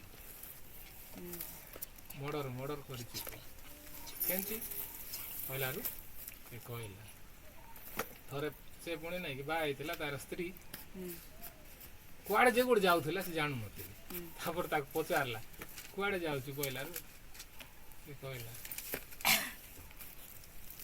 ନାଚି ଯାଉଛି ପରେ କାହିଁକି ନାଚି ଯାଉଛି ଜଣା ନାହିଁ ତାପରେ ସେ ବୋଲେ ତାର ବଡ଼ ଭଉଣୀ ଡାକୁଥିଲା ତାକୁ ନାଇଁ କି ନାଚିବା ପାଇଁ ବୋଲେ କେମିତି ତାର ବଡ଼ ଭଉଣୀ ନାଚବାଟା ଦେଖିବାକୁ ବେଶୀ ପସନ୍ଦ ତ ଇଏ ଯାଇକି ତାର ଭଉଣୀ ସାମ୍ନାରେ ନାଚି ବସି ବୋଲେ ସେ ତାର ଭଉଣୀ ଖୁସି ହବ ତାପରେ ଇଏ ଜାଣିଲା ଆଉ କହିଲା ତାର ବଡ଼ ଭଉଣୀକୁ ଆଉ ଦେଖ ନାଇଁ କି ମୋତେ ପସନ୍ଦ ନାହିଁ ନାଚ ଏମିତି ମୋ ସ୍ତ୍ରୀ ଯାଇକି ବାହାରେ ଏମିତି ନାଚିବ ମୋତେ ଭଲ ଲାଗୁନାହିଁ ଆଉ ତମେ ମନା କର ସେ ନ ଆସୁ ସିଆଡ଼େ ଅଶାନ୍ତି ହେଉଛି ଘରେ ଏମିତି ବୋଲି କହିଲାରୁ ସେ କହିଲା କ'ଣ ଜାଣିଛ ତୁ କିଏ ତୁ ମୋର ଭଉଣୀକୁ ବାହା ପାଇଁ ଯୋଗ୍ୟ ତତେ ଆମେ ନାଇକି ମୋର ଭଉଣୀକୁ ବାହା କରିଦେଲେ ତୁ କହୁଛୁ ତୁ ନାଇକି ମୋର ଭଉଣୀକୁ ନେଇନା କହିକି ମୋର ଭଉଣୀକୁ ମୁଁ ଯେତେବେଳେ ବି ଡାକିବି ଯାହା ପାଇଁ ବି ଡାକିବି ତୁ କିଏ ଏମିତି ବୋଲିକି ନାଇକି ସେ ଗାଳି କଲା ଆଉ ସେ ମନା କରି ଦେଖିଲା ତଥାପି ମଧ୍ୟ ନାଇକି ଏତେ ଗାଳି କଲା ଯେ ନାଇକି ଇଏ ମନା କରିଦେଲା ଶୁଣିଲା ନାହିଁ ଜମାରୁ ଯେମିତି ନାଇକି ଇଏ କେମିତି ହେଇଗଲା ଆଉ ତାର ସେନ୍ସ ହରେଇଲା ଏତେ ମାଡ଼ ନାଇକି ସେ ପରିସ୍ଥିତିରେ ସେ ଏମିତି ହଜି ଯାଇଥିଲା ଯେ କେତେବେଳେ ସେ ନାଇକି କ'ଣ କଲା ସେ ଜଣା ନାହିଁ ଯେତେବେଳେ ସେ ହୋସ୍ ଆଇଲା ବେଳେ ନାଇକି ସେ ଜେଲରେ ବୁଝୁଛ ମାନେ ସେ କୁଆଡ଼ୁ ଛୁରୀ ଆଣି ତାକୁ ମାରି ଦେଇଥିଲା ଆଉ ପାଟି କରୁଥିଲା ପୁଣି ଯେ କିଏ ସମସ୍ତଙ୍କୁ ମାରିବି ମୁଁ ଆସ କିଏ କାହାକୁ ବି ଛାଡ଼ିବି ନାହିଁ ଯିଏ ବି ଅଛ ଆସ ଏମିତି କହୁଥିଲା ମାନେ ସେ ପରିସ୍ଥିତି ତାକୁ ଏମିତି ବନେଇଲା ଜାଣିଛ ମଣିଷ କାହିଁକି ଭୁଲ କରୁଛି ସେ ଚାହୁଁଛି ବୋଲି କିଏ ଏମିତି ଚାହୁଁଛି କି କିଏ ଜାଣିନାହିଁ ମିଛ କହିବାଟା ଭୁଲ ବୋଲି କିଏ ନାହିଁ ଗଣ୍ଡଗୋଳ ହେଲା ପରେ ଘରେ ଯାଇକି ଖୁସି ହେଉଛନ୍ତି କି କାହିଁକି ହେଲା ରେ ଭାଇ କେତେ ବଢ଼ିଆରେ ମିଶିକି ରହୁଥିଲେ କି ନାହିଁ କିନ୍ତୁ ସେ ପରିସ୍ଥିତି ନାଇଁକି ସେମିତି ବନେଇ ଦେଉଛି ସେ ପରିସ୍ଥିତିରେ ବାଧ୍ୟ ହେଇକି ଆମେ କ'ଣ ଗୋଟେ ମିଛ କଥା କହୁଛୁ ନହେଲେ ଭୁଲ କରୁଛୁ ନହେଲେ ଚୁରଉଛୁ ନହେଲେ ନାଇଁକି କାହା ଠକୁଛୁ ରାଗୁଛୁ ଏମିତିକି ନାହିଁ ବାଧ୍ୟ ହେଇକି ଆମେ ଚାହିଁ ନାହିଁ ନହେଲେ କିଏ ମୁଣ୍ଡ ଖରାପ ହେଇଛି ଯେ ଭୁଲ ଜିନିଷ ଜାଣି କର ଏତି ନାହିଁ ତ ଏବେ ଦେଖ ହେଲା ଏ ଜିନିଷ ପ୍ରଭୁ ନାଇଁକି ହେଲେ ଆମେ ଜାଣୁଛୁ କି ନାହିଁ ଏଇଟା ଭୁଲ ଆମେ ଜାଣିବା ନାଇଁକି ଏଇଟା ଭୁଲ ଜାଣି ଆମେ କରୁଛୁ ହେଲେ ଆମର ଶକ୍ତି ନାହିଁ ଭଲ କରବାର କି ନାହିଁ ଏଇଟା ଜାଣିଛୁ କି ନାହିଁ ଲେଖା ହେଇଛି ବାଇବଲରେ ଜଣେ ଲୋକ କହିଲା ମୁଁ ଯେଉଁଟା ଘୃଣା କରୁଛି ସେଇଟା କରୁଛି ଯେଉଁଟା ପସନ୍ଦ କରୁଛି ସେଇଟା କରୁନି କାହିଁକି ଯେଉଁଟା ଭଲ ସେଇଟା ମୁଁ କରିବା ପାଇଁ ଗୋଟେ ଶକ୍ତି ବି ନାହିଁ ମଣିଷଟା ଯଦି ଭଲ କରିବା ଶକ୍ତି ଥାନ୍ତା ତାହେଲେ ଭୁଲ କରନ୍ତା ନାଇଁ ଶକ୍ତି ନାହିଁ କହି ଲେଖି ବି ହେଇଛି ଜଣେ କହିଲା ତାହେଲେ କିଏ ଆମକୁ ଉଦ୍ଧାର କରବ ଏମିତି ବୋଲି କହିଲା ବୁଝୁଛ କି କିଏ ତାହେଲେ ଉଦ୍ଧାର ପଢ଼ିଦେବି କି ପଢ଼ିବି ଗୋଟେ ସାଧୁ ପାଉଲ ବୋଲିକି ବାଇବଲରେ ଅଛି ଶୁଣିଛୁ ଦେଖ ମୁଁ ପଢ଼ିବି ବେଟେ ଦେଖିବି ପଢ଼ିବି ହେଲା ରୋମୀ ପୁସ୍ତକ ହଁ 7 ପର୍ବ।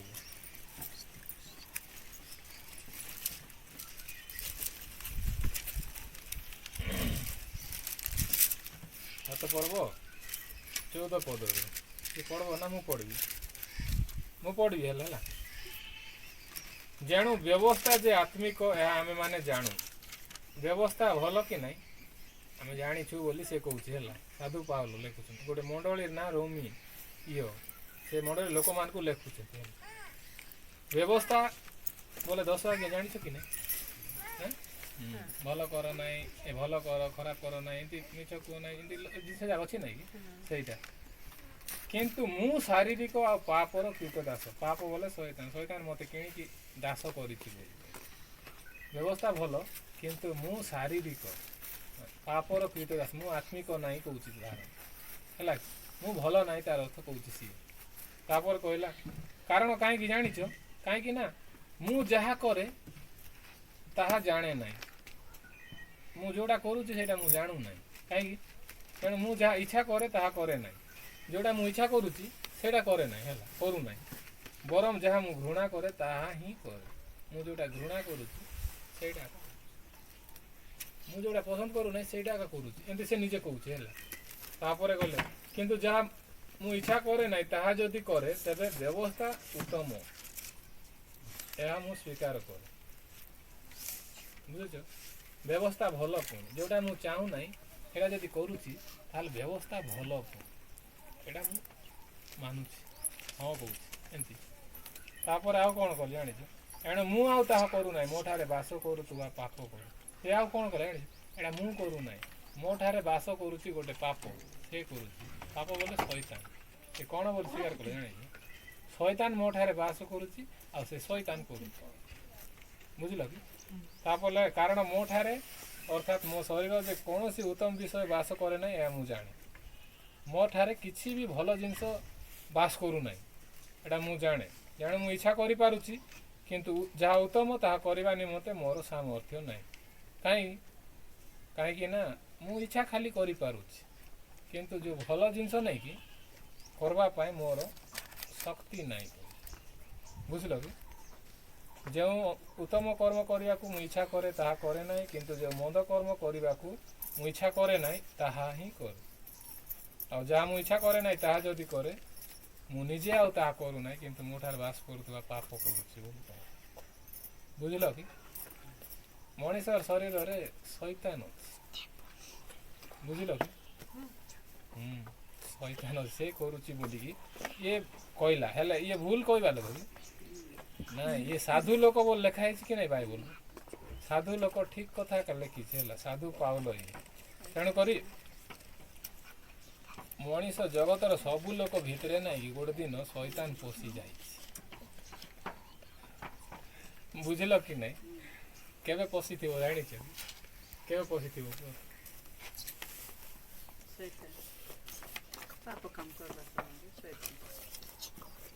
ଗୋଟେ ଦିନ ପଶିଲା କେବେ ଜାଣିଛ? ସୃଷ୍ଟିର ବିବରଣୀ ଫିଲ୍ମ ଦେଖିଛ?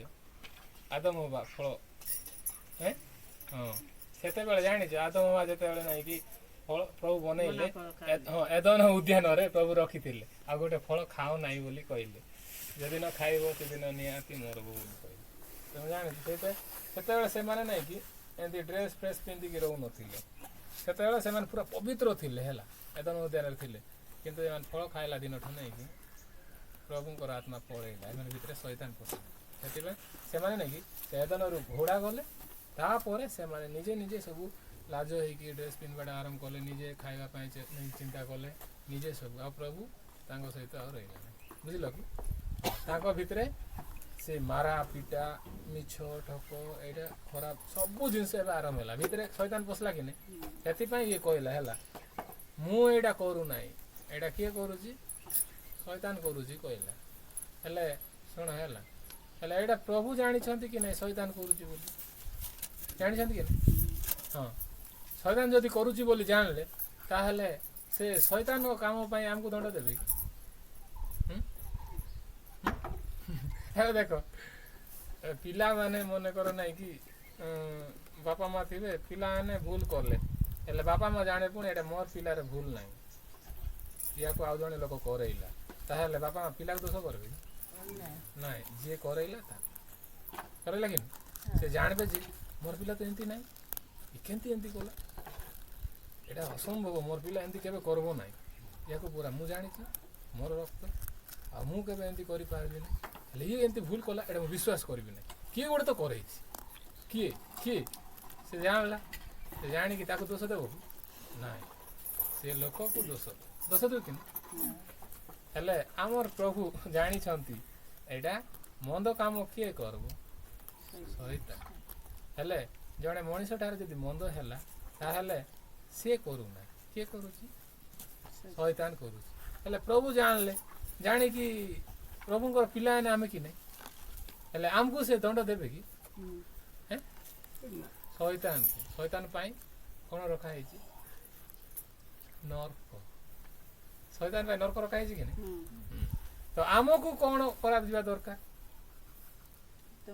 ଆମର ଶରୀରରେ ନାହିଁ କି ସେ ପାପ କଲା, ଆମ ଶରୀରକୁ ବ୍ୟବହାର କରିକି ସେ ଭୁଲ କଲା, ହେଲେ ଆମେ କେମିତି ହେବୁ ପ୍ରଭୁଙ୍କ ପାଖକୁ ଗଲା ହେଲେ, ସେଥିପାଇଁ ନେଇକି ଆମେ କିଛି କରିପାରିବୁନି, ଶୈତାନ ଆମକୁ ଯେମିତି ଚାହିଁଲେ ସେମିତି କରିପାରିବ କି ନାହିଁ, ଆମେ ଶୈତାନକୁ ଜିତୁଛୁ, ଏବେ ଯଦି ନେଇକି ଏବେ ଶୁଣ, ଆମେ ଯଦି ଶୈତାନକୁ ଜିତିଥାନ୍ତୁ ତାହେଲେ ଶୈତାନ ଯେମିତି ଚାହିଁଲେ ସେମିତି ଆମକୁ କରିପାରିଥାନ୍ତା କି ନାଇଁ, ଆମେ ଯଦି ଚାହିଁଥାନ୍ତୁ ନାଇଁ ମୁଁ ଭଲ ଚାହୁଁଛି ସେଥିପାଇଁ ମୁଁ ଭଲ ଭଲ ଆକା ହେବି, ଭଲ କରିବା ଦରକାର, ଆମେ ଚାହୁଁଛୁ କି ନାହିଁ, କିନ୍ତୁ ଆମେ ଚାହିଁବାଟା ହଉଛି, ସେ ଶୈତାନ ଚାହିଁବାଟା ଏକା ହଉଛି, କାହିଁକି ଶୈତାନ ବଳବାନ ନା ଆମେ ବଳବାନ, ଶୈତାନ ବଳବାନ ହେଲେ ପ୍ରଭୁଙ୍କ ଠାରୁ ସେ ଛୋଟ ନା, ହଁ ପ୍ରଭୁଙ୍କ ଠାରୁ ଛୋଟ, ପ୍ରଭୁଙ୍କ ଠାରୁ ଛୋଟ, ସେଇଟା କହୁଛି ହେଲା, ହେଲେ ଆମର ଭିତରେ କିଏ ଅଛି, ପ୍ରଭୁ ବି ଅଛନ୍ତି, ଶୈତାନ କାର୍ଯ୍ୟ କରୁଛି ନା ସମୟ ଦେଖିକି, ଆଉ ଶୈତାନ ଗୋଟେ ଆମ ହୃଦୟରେ ରହିପାରିବେ ନାଇଁ, ଶରୀରରେ ନାଇଁ କି ଶୈତାନ ଅଛି ହେଲା, ତ ଏବେ ଦେଖ ନାଇଁ କି ଶୈତାନ ଅଛି କଲାବେଳେ ଶୈତାନ ଆମକୁ ବ୍ୟବହାର କରିଥାଏ କରୁଛି, ଆଉ ପ୍ରଭୁ ସିନା ଆମର ହୃଦୟରେ ରହିବେ, ଶୈତାନ ଗୋଟେ ରହିପାରିବେ, କେବେ ବି ରହିପାରିବେ, ସତ କଥା। ହେଲେ ଏବେ ନାଇକି ଅଛି କି ନାଇଁ, ପିଲା ଜନ୍ମ ହେଲା ବେଳେ ଶୈତାନକୁ ନେଇକି ଜନ୍ମ ହଉଛୁ କି ନାଇଁ ଆମେ, ତେଣୁ କରି ଖରାପ ଜିନିଷ ବାହାରୁ ନାହିଁ କି, ଏବେ ଦେଖ ହେଲା କ'ଣ କହିବୁ, ଏବେ ନାଇକି ଗାଈ ଛୁଆ ଗୋଟେ ଜନ୍ମ ହେଲେ ତା ଭିତରେ ସିଂହ ଅଛି କି ନାଇଁ, ରହିବ, ସିଂହ ଅଛି ଏକା, ସମୟ ହେଲେ ବାହାରୁଛି କି ନାଇଁ, ଆମେ ବି ନାଇଁ କି ଶୈତାନର ମଞ୍ଜିକୁ ନେଇକି ଜନ୍ମ ହଉଛୁ, ସେଥିପାଇଁ କୋଉ ପିଲା କି କୋଉ ଲୋକ ଜାଣିଛୁ ନାଇଁ କାହାକୁ ତୁ ରାଗେ ବୋଲି ଶିଖଉଛନ୍ତି, ମିଛ କହ ବୋଲି କୋଉ କୋଉ ଅନୁଷ୍ଠାନ ମାନଙ୍କୁ ବି ଶିଖଉଛନ୍ତି, ଆଉ ତୁ ଲୋଭ କରେ ଠକବାଟା ଶିଖେ ବୋଲି କିଏ ଶିଖଉଛନ୍ତି, କେମିତି ବାହାରୁଛି ମଣିଷଟା, ସେ ଭିତରେ ଅଛି ସବୁ ହେଲା, ସେ ଅଟୋମେଟିକ ଜାଣୁଛି, ଗୋଟେ ପିଲାକୁ ନାଇକି ମନେ କର ଚକୋଲେଟ ଦିଅ ତ ଶ୍ରଦ୍ଧା ହେଇକି ନେବ, ଚକୋଲେଟ ଛଡେଇଲେ କାନ୍ଦିବ କି ନାହିଁ, କିଏ କହିଲା ତାକୁ ଶିଖେଇଲା ତାକୁ ନେଇକି ତୁ କାନ୍ଦେ କାନ୍ଦେ ବୋଲି, କିଏ ବି ନାହିଁ, କିନ୍ତୁ ସେ ଭିତରେ ନାହିଁ ଆଉ ଥରେ ଚକୋଲେଟ ଦେବ ସାଇଲେନ୍ସ ତୁନ ପଡବ କି ନାହିଁ, ସେମିତି ଏକା। ଏବେ ଦେଖ ସେଥିପାଇଁ ପ୍ରଭୁ ଜାଣିଛନ୍ତି କି ନାହିଁ ସେମାନଙ୍କ ଭିତରେ ନାହିଁ କି ଏ ଜିନିଷ ଅଛି ବୋଲିକି ଜାଣିଛ, ସେଥିପାଇଁ ତମେ ଜାଣିଛ ପ୍ରଭୁ ଆମକୁ ଦୋଷୀ କରନ୍ତି ନାହିଁ, ସେ ଜାଣିଛନ୍ତି ଏଇଟା ଆମର ପିଲାମାନେ କରୁନାହାନ୍ତି, ତାଙ୍କର ଭିତରେ ଶୈତାନ ବ୍ୟବହାର କରୁଛି, ସେଥିପାଇଁ ସେ ଶୈତାନକୁ ନେଇକି ମାରବା ପାଇଁ ନର୍କ ବନେଇଛନ୍ତି, କିନ୍ତୁ ଆମ ପିଲାମାନଙ୍କୁ ଯଦି ବା ଆଙ୍କରକୁ ବ୍ୟବହାର କରିଛି ଆଉ ନାଇଁ କି ଏମାନଙ୍କୁ ବ୍ୟବହାର କରିକି ଯଦି ଭୁଲ କରେଇଛି, ହେଲେ ଏମାନଙ୍କର ପାପ ମୁଁ କ୍ଷମା କରିଦେବି, କେମିତି କ୍ଷମା କରିବି, ବାଇବଲ ଲେଖା ହେଇଛି ପାପ କେମିତି କ୍ଷମା ହବ, ଆଗ କାଳ ନାଇଁ କି ଛେଳି ମେଣ୍ଢା ପୂଜୁଥିଲେ, ଏ ପୁରାତନ ନିୟମ ଏବେ ନୂତନ ନିୟମ ଆସିକି ନାଇଁ, ଏ ପୁରାତନ ଯୁଗରେ ନାଇଁ କି ଗୋଟେ ଲୋକ ଯଦି ନାଇଁ କି ଭୁଲ କଲା ହେଲା ବୋଇଲେ ସେ ଜାଣିଲା ମୁଁ ଭୁଲ କଲି, ପ୍ରଭୁ ଏଇଟା କହିଥିଲେ ଏମିତି କର ନାହିଁ ବୋଲି, ତାହେଲେ ଗୋଟେ ମେଣ୍ଢା ନହେଲେ ଗୋଟେ ଛେଳି ନେଇକି ଏମିତି ପବିତ୍ର ଜାଗା ହେଲା ପ୍ରଭୁ ଯୋଉଟା ବନେଇଥିଲେ ସେଇଠିକି ନେଇକି ପୂଜିବ, ସେଇଠି ଗୋଟେ ପୁରୋହିତ ଲୋକ ଥିବ ପୂଜାରୀ ପ୍ରଭୁଙ୍କର ହେଲା, ଯାଜକ କହିଛନ୍ତି, ସେମାନେ ତାର ମୁଣ୍ଡରେ ହାତ ରଖିବ ଆଉ ନାଇଁକି ବେକ କାଢିବୁ, ରକ୍ତ ଦେଲା ପରେ ପ୍ରଭୁ ତାର ପାପ କ୍ଷମା କରୁଥିଲେ, ବୁଝିଲେ, ଏମିତି ଚାଲିଥିଲା ଯିଏ ବି, ସେଥିପାଇଁ ତ ନାଇଁକି ସେ ମନ୍ଦିର ସାମ୍ନାରେ ନଦୀ ପରି ରକ୍ତ ବୋହି ଯାଉଥିଲା, ହଜାର ହଜାର ହଜାର ହଜାର ଛେଳି ମେଣ୍ଢା ଗାଈ ନାଇଁକି ବଳି କରୁ, କିନ୍ତୁ ପ୍ରଭୁ ନାଇଁକି ଦେଖିଲେ ଏଇଟା ହବ ନାହିଁ, ଗୋଟେ ବର୍ଷ ପାଇଁ ବି କରୁଥିଲେ, ଗୋଟେ ବର୍ଷ ପାଇଁ ଥରେ ଏକା କରୁଥିଲେ ସବୁ ଲୋକ ପାଇଁ, ତାପରେ ପରେ ଦେଖିଲେ ପ୍ରଭୁ ଏମିତି ବି ହବ ନାହିଁ, ମୁଁ ଗୋଟେ ଜିନିଷ କରିବି, ସବୁ ଲୋକର ପାପ ଗୋଟେ ଥରେ କ୍ଷମା କରିବି। ଏମିତି ଗୋଟେ ବଳି ବନେଇବି ଯେଉଁ ବଳି ସାରା ପୃଥିବୀରୁ ସବୁ ପାପ ଗୋଟେ ଥରେ ଆଉ କେବେ ଆଉ ବଳି ହେବ ନାହିଁ। ସମସ୍ତଙ୍କୁ କହିଦେବି ମୁଁ ତୁମ ସମସ୍ତଙ୍କର ପାପ କ୍ଷମା କଲି, ତମେ ବିଶ୍ୱାସ କର ସ୍ୱର୍ଗ ପାଇବ। ବୁଝିଲ କି? ଆଉ ବଳି ଫଳି ଦରକାର ନାହିଁ। ଏମିତି ବୋଲିକି ସେ ଗୋଟେ ବଳି ବନେଇଲେ। ସେ ବଳି କ'ଣ ଜାଣିଥିବ? କ'ଣ କୁହ ତ, ଗେସ୍ କର ଟିକେ, କିଏ ଜାଣିଛ? କିଏ ହେଇଥିବ? ଯୀଶୁଖ୍ରୀଷ୍ଟ କାଲବରୀ କ୍ରୁଶରେ ବଳି ଦେଲେ। 2000 ବର୍ଷ ପୂର୍ବେ। ତାପରେ ଆଉ ବଳି ଦରକାର ନାହିଁ ପାପ। ବୁଝିଲ ତ? ମାନେ ସେଦିନ ଠାରୁ ଏବେ ପାପ କ୍ଷମା ହେଲେ ଜଣେ ପବିତ୍ର ନା ପାପୀ? ପବିତ୍ର। ହଁ, ମାନେ ଏବେ ଦେଖ ଯୀଶୁଖ୍ରୀଷ୍ଟ ବଳି ହେଲା ପରେ ସେ ଏଭ୍ରି ପୁସ୍ତକ ଟିକେ ପଢ଼, ତାପରେ ସେଇଟା କହିଲେ ମୁଁ ଆଉ ତମର ପାପ ଅପରାଧ ମନେ ପକେଇବି। ସରିଲା ହେଲା। 10 ପଦ ଟିକେ ପଢ଼, 10 ପର୍ବ 10 ପଦ। କାରଣ ଧାର୍ମିକତା ପ୍ରାପ୍ତି ନା ଏଭ୍ରି ପୁସ୍ତକ କି? ଏଭ୍ରି 10 ରୁ 10।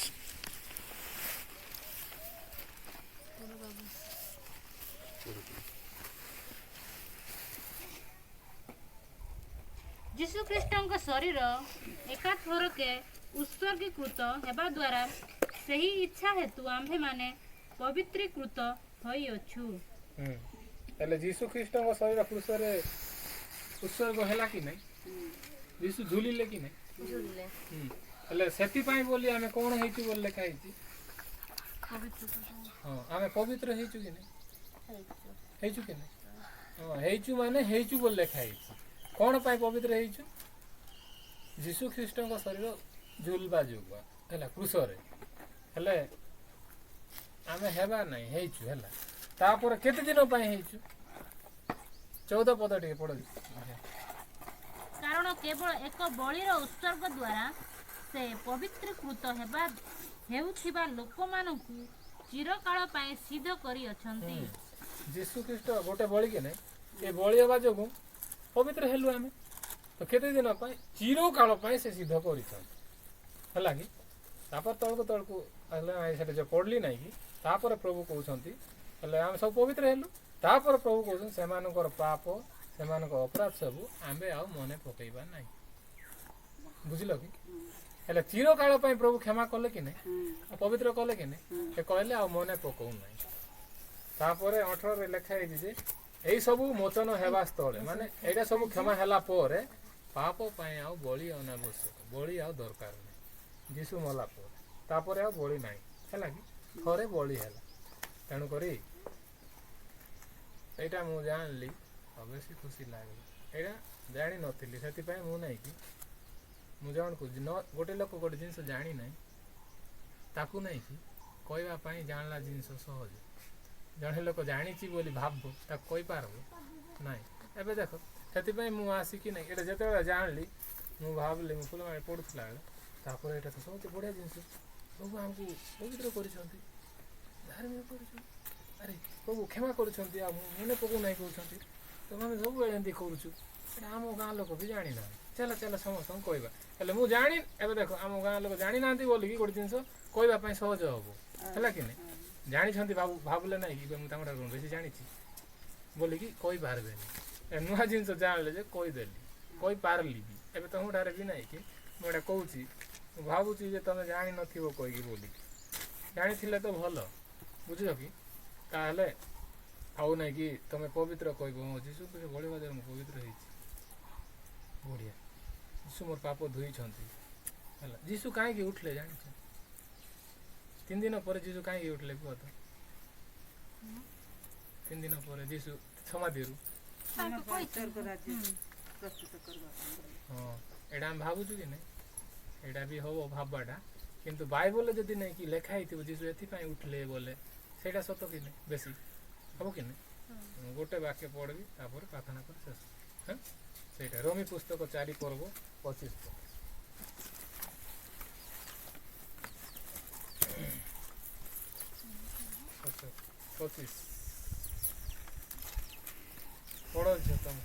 ସେହି ଯୀଶୁ ଆମ୍ଭମାନଙ୍କ ଅପରାଧ ନିମନ୍ତେ ସମର୍ପିତ ହେଲେ, ପୁଣି ଆମ୍ଭେମାନେ ଧାର୍ମିକ ଗଣିତ ହେବା ନିମନ୍ତେ ଉତ୍ଥାପିତ ହେଲେ। ବାଇବଲ ଯୋଉଟା କହୁଛି ସେଇଟା ପ୍ରଭୁ କହୁଛନ୍ତି ସତ ହେଲା। ସେଇ ଯୀଶୁ ଆମମାନଙ୍କ ଅପରାଧ ନିମନ୍ତେ ସମର୍ପିତ ହେଲେ। ହେଲେ ଯୀଶୁ ଆମମାନଙ୍କର ପାପ ପାଇଁ ମଲେ କି ନାହିଁ? ହଁ। ଆଉ ଆମେମାନେ ଧାର୍ମିକ ଗଣିତ ହେବା ପାଇଁ ମାନେ ଆମମାନଙ୍କୁ ନାଇଁ କି ଧାର୍ମିକ ବୋଲି ଗଣନା କରିବା ପାଇଁ ସେ ଉଠିଲେ। ଯୀଶୁ ଯଦି ଉଠି ନଥାନ୍ତେ ଆମେ ପାପୀ ଆକା ଅଧାର୍ମିକ ଆକା ହିଁ ରହିଥାନ୍ତେ। ହେଲା କି? ହଁ। ଜଗତରେ ଜଣେ ବି ଧାର୍ମିକ ନାହିଁ ହେଲା, ସମସ୍ତେ ଅଧାର୍ମିକ। ହେଲେ ଯୀଶୁ ଆସିକି ସମସ୍ତଙ୍କୁ ଧାର୍ମିକ କର, ବୁଝିଲ କି? ହେଲେ ଯୀଶୁ ଆସିଲେ ଆଉ ସେମାନଙ୍କୁ ଧାର୍ମିକ ଗଣନା କଲେ। ଯୀଶୁ ଯଦି ଆସିନଥାନ୍ତେ ସମସ୍ତେ ପାପୀ ଆକା ଅଧାର୍ମିକ ହେଇଥାନ୍ତେ, ବୁଝିଲ କି? କିନ୍ତୁ ଯୀଶୁ ଆସିଲା ପରେ ସେ କହୁଛନ୍ତି ଯେ ଯୀଶୁ ଆମମାନଙ୍କର ସବୁ ପାପ ଅପରାଧ ପାଇଁ ସମର୍ପିତ ହେଲେ ଆଉ ଆମକୁ ଧାର୍ମିକ କରିବା ପାଇଁ। ଆମକୁ ଧାର୍ମିକ କାହିଁକି କରିବେ? କାହିଁକିନା ଆମେ ସବୁ ଅଧାର୍ମିକ ହେଇଛୁ। ହଁ କି ନା? ଜଣେ ଶିକ୍ଷିତ ଲୋକ ଆଉ ଜଣେ ଶିକ୍ଷିତ କରିପାରିବ ନାଇଁ, କିନ୍ତୁ ଅଶିକ୍ଷିତ ଲୋକ ଶିକ୍ଷିତ କରିପାରେ। ଆମେ ସବୁ ଅଧାର୍ମିକ ଥିଲୁ, ସେଥିପାଇଁ ଯୀଶୁ ଆଇଲେ ଆଉ ମଲେ ଆଉ 3 ଦିନ ପରେ କାହିଁକି ଉଠିଲେ? କାହିଁକିନା ସବୁ ଲୋକକୁ ନା ଚେଞ୍ଜ କରିଦେଲେ। କ'ଣ? ଧାର୍ମିକ ଗଣନା କରିବା ପାଇଁ। ଯଦି ଯୀଶୁ ଉଠି ନଥାନ୍ତେ ସେ ଅଧାର୍ମିକ ହେଇଥାନ୍ତେ। ହେଲେ ଯୀଶୁ ଉଠିଲେ କି ନାହିଁ? ଯୀଶୁ ଫିଲ୍ମ ଦେଖିଛ? ଆଉ ଲେଖା ହେଇଛି ଯୀଶୁ ଉଠିଛନ୍ତି ହେଲା। ତେଣୁକରି ନହେଲେ ଆମେ ଯୀଶୁ ଯଦି ଉଠି ନଥାଏ ଆମେ ସେ ଯୀଶୁକୁ ବିଶ୍ୱାସ କରିବା ନାହିଁ, କରିନଥାନ୍ତୁ ବି ଜଗତର ଲୋକ। ସେଥିପାଇଁ ଯୀଶୁ ଉଠିଲେ କ'ଣ ପାଇଁ? ହଁ, ଆମକୁ ଧାର୍ମିକ ବୋଲି ଗଣନା କରିବା ପାଇଁ। ହେଲେ ଲେଖା ହେଇଛି କି ନାହିଁ? ହେଲେ ଆମକୁ ପ୍ରଭୁ ଧାର୍ମିକ ବୋଲି କହୁଛନ୍ତି କି ନାହିଁ? ହଁ, ଆମ ପାପ କ୍ଷମା କରିଛନ୍ତି କି ନାହିଁ? ଆମ ପାପ ମନେ ପକାଉଛନ୍ତି? ଏ ପ୍ରାର୍ଥନା କଲା ବେଳେ କ'ଣ କହିବ? ଧନ୍ୟବାଦ ପ୍ରଭୁ, ତମେ ଆମ ପାପ କ୍ଷମା କରିଛ। ଆମେ ନ ଚାହିଁଲେ ବି ବେଳେବେଳେ ଭୁଲ ହେଇଯାଉଛି, ଆମେ ନ ଚାହିଁଲେ ବି। ପ୍ରଭୁ ସେଇଟା ପାଇଁ ଆମେ ବହୁତ ଡରୁଥିଲୁ, ତମେ ମନେ ପକାଇକି ଆମକୁ ଦଣ୍ଡ ଦେବ ବୋଲିକି କି ନାହିଁ। କିନ୍ତୁ ପ୍ରଭୁ ତମେ ଯୀଶୁଙ୍କୁ କ୍ରୁଶରେ ବଳି କଲ, ଆଉ ଆମକୁ ଭଲ ପାଇବା ଯୋଗୁଁ ଆମ ପାପ କ୍ଷମା କରିକି ଆମ ମନେ ପକାଉନ। ଆମକୁ ତମେ କ୍ଷମା କରିକି ଯୀଶୁଙ୍କୁ ଉଠେଇକି ଧାର୍ମିକ ବୋଲି କହୁଛ, ଆଉ ପବିତ୍ର ବୋଲି ଗଣନା କରୁଛ, ତମର ସନ୍ତାନ କରିଛ। ହଁ କି ନାହିଁ? ସେଥିପାଇଁ ବେଶୀ ଧନ୍ୟବାଦ। ଏମିତି କହିବା କଥା। ଆଉ ଏଇଟା କ୍ଷମା କରିଦିଅ, ସେଇଟା କ୍ଷମା କରିଦିଅ ବୋଲି କ'ଣ କହିବି? ଆରେ ମୁଁ ଲେଖିଦେଇଛି, କାହିଁକି ବିଶ୍ୱାସ କରୁନି? ଏଇଟା ଟିକେ ଦେଖେ, ମୁଁ ତୋତେ କହିଛି, ମୋତେ ବିଶ୍ୱାସ କରେ। ନହେଲେ ମୋତେ ସେ ବିଚାର ହେବେ ନାହିଁ। ଆରେ ମୁଁ କହିଲାଟା ବିଶ୍ୱାସ କରୁନୁ କି? ମୁଁ ମନେ ପକାଉ ନାହିଁ ବୋଲି ମନେ ପକାଉ। ମୁଁ କ'ଣ ମଜା କରୁଛି କି? ନାହିଁ। ସେଥିପାଇଁ ଏଇଟା ହେଉଛି ଲେଖିଲା ଜିନିଷ ସତ। ହଁ କି ନା? ଏ ବାଇବଲକୁ ଯିଏ ବିଶ୍ୱାସ କଲା ସେ ପ୍ରଭୁକୁ ବିଶ୍ୱାସ କଲା। ଆଉ ବାଇବଲକୁ ଯିଏ ବିଶ୍ୱାସ କଲା ନାହିଁ ସେ ବିଶ୍ୱାସ କଲା କି? ହେଲେ ଆମେ ପବିତ୍ର ହେଇଛୁ କି ନାହିଁ? ହେଇଛୁ କି ନାହିଁ? ଧାର୍ମିକ କରାଯାଇଛୁ କି ନାହିଁ? କ'ଣ ପାଇଁ? ଆମେ ଭଲ କାମ କଲୁ ବୋଲି? ଯୀଶୁ ବଳି ହେଲେ, ଯୀଶୁ ରକ୍ତ ପଡ଼ିଲା, ଯୀଶୁ ଉଠିଲେ ବୋଲି। ହଁ କି? ହଉ, ବେଶୀ ଧନ୍ୟବାଦ। ପ୍ରାର୍ଥନା କର। ଗୌରବ ପରଶ ପିତା, ବହୁତ ବହୁତ ଧନ୍ୟବାଦ ଦେଉଛୁ। ହଁ ପରଶ ପିତା, ଏଠିକୁ ଆଣିଲ ବାଲିପଟା ପଦର ମୋର କକା, ଦାଦା, ଖୁଡ଼ି, ମୋର ଭାଇ ଭଉଣୀମାନେ ସବୁ ଅଛନ୍ତି ଏଠି। ତ ପରଶ ପିତା, ହଁ ଏଇଠି ଯେଉଁ ସୁସମାଚାର ପରଶ ପିତା ତୁମେ ଆମମାନଙ୍କ ପାଇଁ ବନେଇଲ 2000 ବର୍ଷ ପୂର୍ବେ, ଯେଉଁଟା ତୁମେ ବାଇବଲରେ ଲେଖିଦେଇଛ। এই ସୁସମାଚାର ପରଶ ପିତା ତୁମମାନଙ୍କ ପାଇଁ ବନେଇଲେ ଏଥିପାଇଁ ଯେ ଜଗତରେ ଯେତେବେଳେ ଆମେ ନାଇଁକି ବଞ୍ଚିବୁ সেই ସମୟରେ ମଧ୍ୟ ପରଶ ପିତା ଏଇଟା ଜାଣିଲା ପରେ ଆମ ହୃଦୟରେ ମୁକ୍ତ ହେଇକି ଦୋଷୀକୃତ ନ ହେଇକି ଶୈତାନର ଚିନ୍ତା ଠାରୁ ପରଶ ପିତା ଆମେ ନେଇକି ହଇରାଣ ନ ହେଇକି ଆମେ ଯେମିତି ପରଶ ପିତା ଏଠି ପୂଜା ଉପାସନା ତୁମର ଗୌରବ ମଧ୍ୟ ଖୁସିରେ କରିପାରିବୁ। ପରଶ ପିତା ଶୈତାନ ସବୁବେଳେ ଆମକୁ ଏମିତି ଠକିଥାଏ, ଏ ତମେ ଭୁଲ କରୁଛ, ତମେ ନେଇକି ଏଇଟା ନେଇକି ଖରାପ କାମ କରୁଛ। ସେ ନିଜେ କରିକି ଆମ ଶରୀରରେ ସେ ଆମକୁ ଠକିକି ତମେ ଗିର୍ଜା ଯିବା ଦରକାର ନାହିଁ, ତୁମକୁ ପ୍ରଭୁ ଘୃଣା କରୁଥିବେ, ତୁମର ପାପ ମନେ ପକାଉଥିବେ, ତୁ ନେଇକି ଏତେ ଖରାପ ଲୋକ, ତୁ ଯା ନା କହିକି ଅନେକ ଚିନ୍ତା ଦେଇକି ଲଜ୍ଜା ଦେଇକି ଠକିକି ପରଶ ପିତା ଆମମାନଙ୍କୁ ତୁମ ନିକଟକୁ ଯିବା ପାଇଁ ମଧ୍ୟ ନେଇକି ଆମକୁ ଅଟକାଇଥାଏ। କିନ୍ତୁ ପରଶ ପିତା ପ୍ରକୃତରେ ତୁମେ ଆମମାନଙ୍କୁ ବହୁତ ଭଲ ପାଉଛ। ସେଥିପାଇଁ ତୁମେ ଆମକୁ ଆଜି ବାକ୍ୟ ଦ୍ୱାରା କହିଲ କି ତୁମେ ଆମକୁ ଭଲ ପାଉଛ, ଆମର ସବୁ ପାପ ତୁମେ ମନେ ପକାଉନ, ଆମମାନଙ୍କୁ ତୁମେ କ୍ଷମା କରିକି ଯୀଶୁଙ୍କୁ ବଳି କରିକି ଯୀଶୁଙ୍କ କ୍ରୁଶ ଦ୍ୱାରା ବଳି ଦ୍ୱାରା ରକ୍ତ ଦ୍ୱାରା ଆମମାନଙ୍କୁ କ୍ଷମା କରିକି ଆମକୁ ପବିତ୍ର ଆଉ ଧାର୍ମିକ ବୋଲି ଗଣନା କରିକି ନିଜ ସନ୍ତାନ କରିଛ। ହଁ ପରଶ ପିତା, ସେଥିପାଇଁ ବେଶୀ ବେଶୀ ଧନ୍ୟବାଦ। ଆମେ ଭଲ ଲୋକ ବୋଲିକି ତୁମ ନିକଟକୁ ଆସୁନୁ କି ତୁମକୁ ଧନ୍ୟବାଦ ଦେଉନୁ, କିନ୍ତୁ ତୁମେ ଆମକୁ ଭଲ ପାଇକି ଏକମାତ୍ର ପୁଅକୁ ବଳି କରିକି ଆମମାନଙ୍କୁ ତୁମେ କିଣିଛ, ଆମର ପାପ କ୍ଷମା କରିଛ। ସେଥିପାଇଁ ପରଶ ପିତା ଆମେ ତୁମକୁ ଧନ୍ୟବାଦ ଦେଉଛୁ। କୌଣସି ପିତା ଏହି ସମୟରେ ମୁଁ ପ୍ରାର୍ଥନା କରୁଛି ପ୍ରକୃତରେ ଏ ଗାଁର ସମସ୍ତ ନେଇକି ବାପା ମା' ଭାଇ ଭଉଣୀ କାକା ଦାଦା ପୁଅ ଝିଅ ସମସ୍ତଙ୍କୁ କୌଣସି ପିତା ତୁମେ ଅନୁଗ୍ରହ ଦିଅ। ଆଉ ଏ ବାକ୍ୟକୁ ବିଶ୍ୱାସ କରିବା ପାଇଁ ତୁମେ ନେଇକି ଅନୁଗ୍ରହ ଦିଅ। ଏ ବାକ୍ୟ ପ୍ରକୃତ ସତ କୌଣସି ପିତା ଏଇଟା ତୁମର ହୃଦୟ ତୁମର କଥା ଏଇଟା କେବେ ବି ନ ଭୁଲିବେ। ଏ ବାକ୍ୟ ଦ୍ୱାରା ପହଞ୍ଚିତା ତୁମକୁ ନେଇକି ସେମାନେ ଯେମିତି ପ୍ରଶଂସା କରିବେ ଧନ୍ୟବାଦ ଦେବେ ଆଉ ତୁମଠାରୁ ସାହାଯ୍ୟ ଆଉ ପ୍ରେମ ପାଇକି ତୁମଠାରୁ ଜ୍ଞାନ ବୁଦ୍ଧି ପାଇକି ଶକ୍ତି ପାଇକି ତୁମ କୌଣସି ପିତା ସେମାନେ ବଞ୍ଚିପାରିବେ ତୁମର ଗୌରବ ଦେଶରେ। ସେଥିପାଇଁ ଅନୁଗ୍ରହ କର କୌଣସି ପିତା ଆଜି ଏ ଗାଁରେ ଅଳ୍ପ ଥିବେ କିନ୍ତୁ କୌଣସି ପିତା ଗୋଟେ ସମୟ ଆସୁ ଯେଉଁ ସମୟରେ କୌଣସି ପିତା ପ୍ରକୃତରେ ଏ ଗାଁରୁ ମଧ୍ୟ ଅନେକ ତୁମର ଦାସମାନେ ତୁମର ନେଇକି ମହାନ ମହାନ ପ୍ରଭୁଙ୍କର ଲୋକମାନେ ବାହାରି ପାରିବେ ଆଉ କୌଣସି ପିତା ସାରା ପୃଥିବୀକୁ ମଧ୍ୟ କୋଣେ କୋଣେ ନେଇକି ପହଞ୍ଚି ପାରିବେ। ସେପରି ଅନୁଗ୍ରହ ଦୟା କର କୌଣସି ପିତା ଏଠି ସବୁ ପିଲାମାନଙ୍କୁ ମଧ୍ୟ ତୁମେ ବୃଦ୍ଧି କର ଜ୍ଞାନରେ ଶକ୍ତିରେ ବୁଦ୍ଧିରେ ସୁସ୍ଥ ଶରୀରରେ ମଧ୍ୟ କୌଣସି ପିତା ସେମାନଙ୍କୁ ବୁଦ୍ଧି କରିକି ତୁମର ଗୌରବ ଉଦ୍ଦେଶ୍ୟରେ ତୁମ ମହାନ କାମରେ ରାଜ୍ୟ କାର୍ଯ୍ୟ ଉଦ୍ଦେଶ୍ୟରେ ମଧ୍ୟ କୌଣସି ପିତା ଏଠି ନେଇକି ତୁମେ ସାହାଯ୍ୟ କର। କାହିଁକି କୌଣସି ପିତା ତୁମେ ସର୍ବଶକ୍ତିମାନ ଆଉ ତୁମ ଦ୍ୱାରା କୌଣସି ବିଷୟ ଅସମ୍ଭବ ନାହିଁ। କୌଣସି ପିତା ଗାଁକୁ ତୁମେ ସୁନ୍ଦର କରାଅ ଗାଁର କୌଣସି ପିତା ସୁନ୍ଦର ପରିବେଶ ବନାଅ ଗାଁର ବାପା ମା' ଭାଇ ଭଉଣୀମାନଙ୍କୁ ସମସ୍ତଙ୍କୁ ତୁମେ ଖୁସିର ଲୋକ ବନାଅ ଆଉ ତୁମେ ମନେ ପକାଅ ଆଉ ସେମାନଙ୍କ ସହିତ ଥାଇ ତୁମେ ନେଇକି ସେମାନଙ୍କୁ କୌଣସି ସାହାଯ୍ୟ କର। ପ୍ରତ୍ୟେକ ଅସୁବିଧା ସମସ୍ୟା ପ୍ରତ୍ୟେକ କଷ୍ଟ ସମୟରେ ସେମାନଙ୍କୁ ସାହାଯ୍ୟ କରିକି ଶକ୍ତି ବଳ ଦେଇକି ବୁଦ୍ଧି ଦେଇକି ଜ୍ଞାନ ଦେଇକି ସେମାନଙ୍କୁ କୌଣସି ପିତା ଦୁନିଆରେ ଥିଲାବେଳେ ମଧ୍ୟ ବଞ୍ଚିବା ପାଇଁ ତୁମର ସାକ୍ଷୀ ହେବା ପାଇଁ ତୁମର ଗୌରବ ବଞ୍ଚିବା ପାଇଁ ସେମାନଙ୍କୁ ତୁମେ ବନାଅ। କୌଣସି ପିତା ପ୍ରକୃତରେ ତୁମେ ସେମାନଙ୍କ ସହିତ ସବୁବେଳେ ଅଛ ତୁମମାନଙ୍କୁ ଅନେଇକି ତୁମକୁ କୌଣସି ପିତା ନିଜର ବାପା କରିକି ତୁମଠାରେ ସାହାଯ୍ୟ ମାଗିକି ନିର୍ଭର କରିକି ବଞ୍ଚିବା ଲୋକ ଯେମିତି ହେଇପାରିବେ ସେଥିପାଇଁ ଅନୁଗ୍ରହ ଆଉ ଦୟା କର।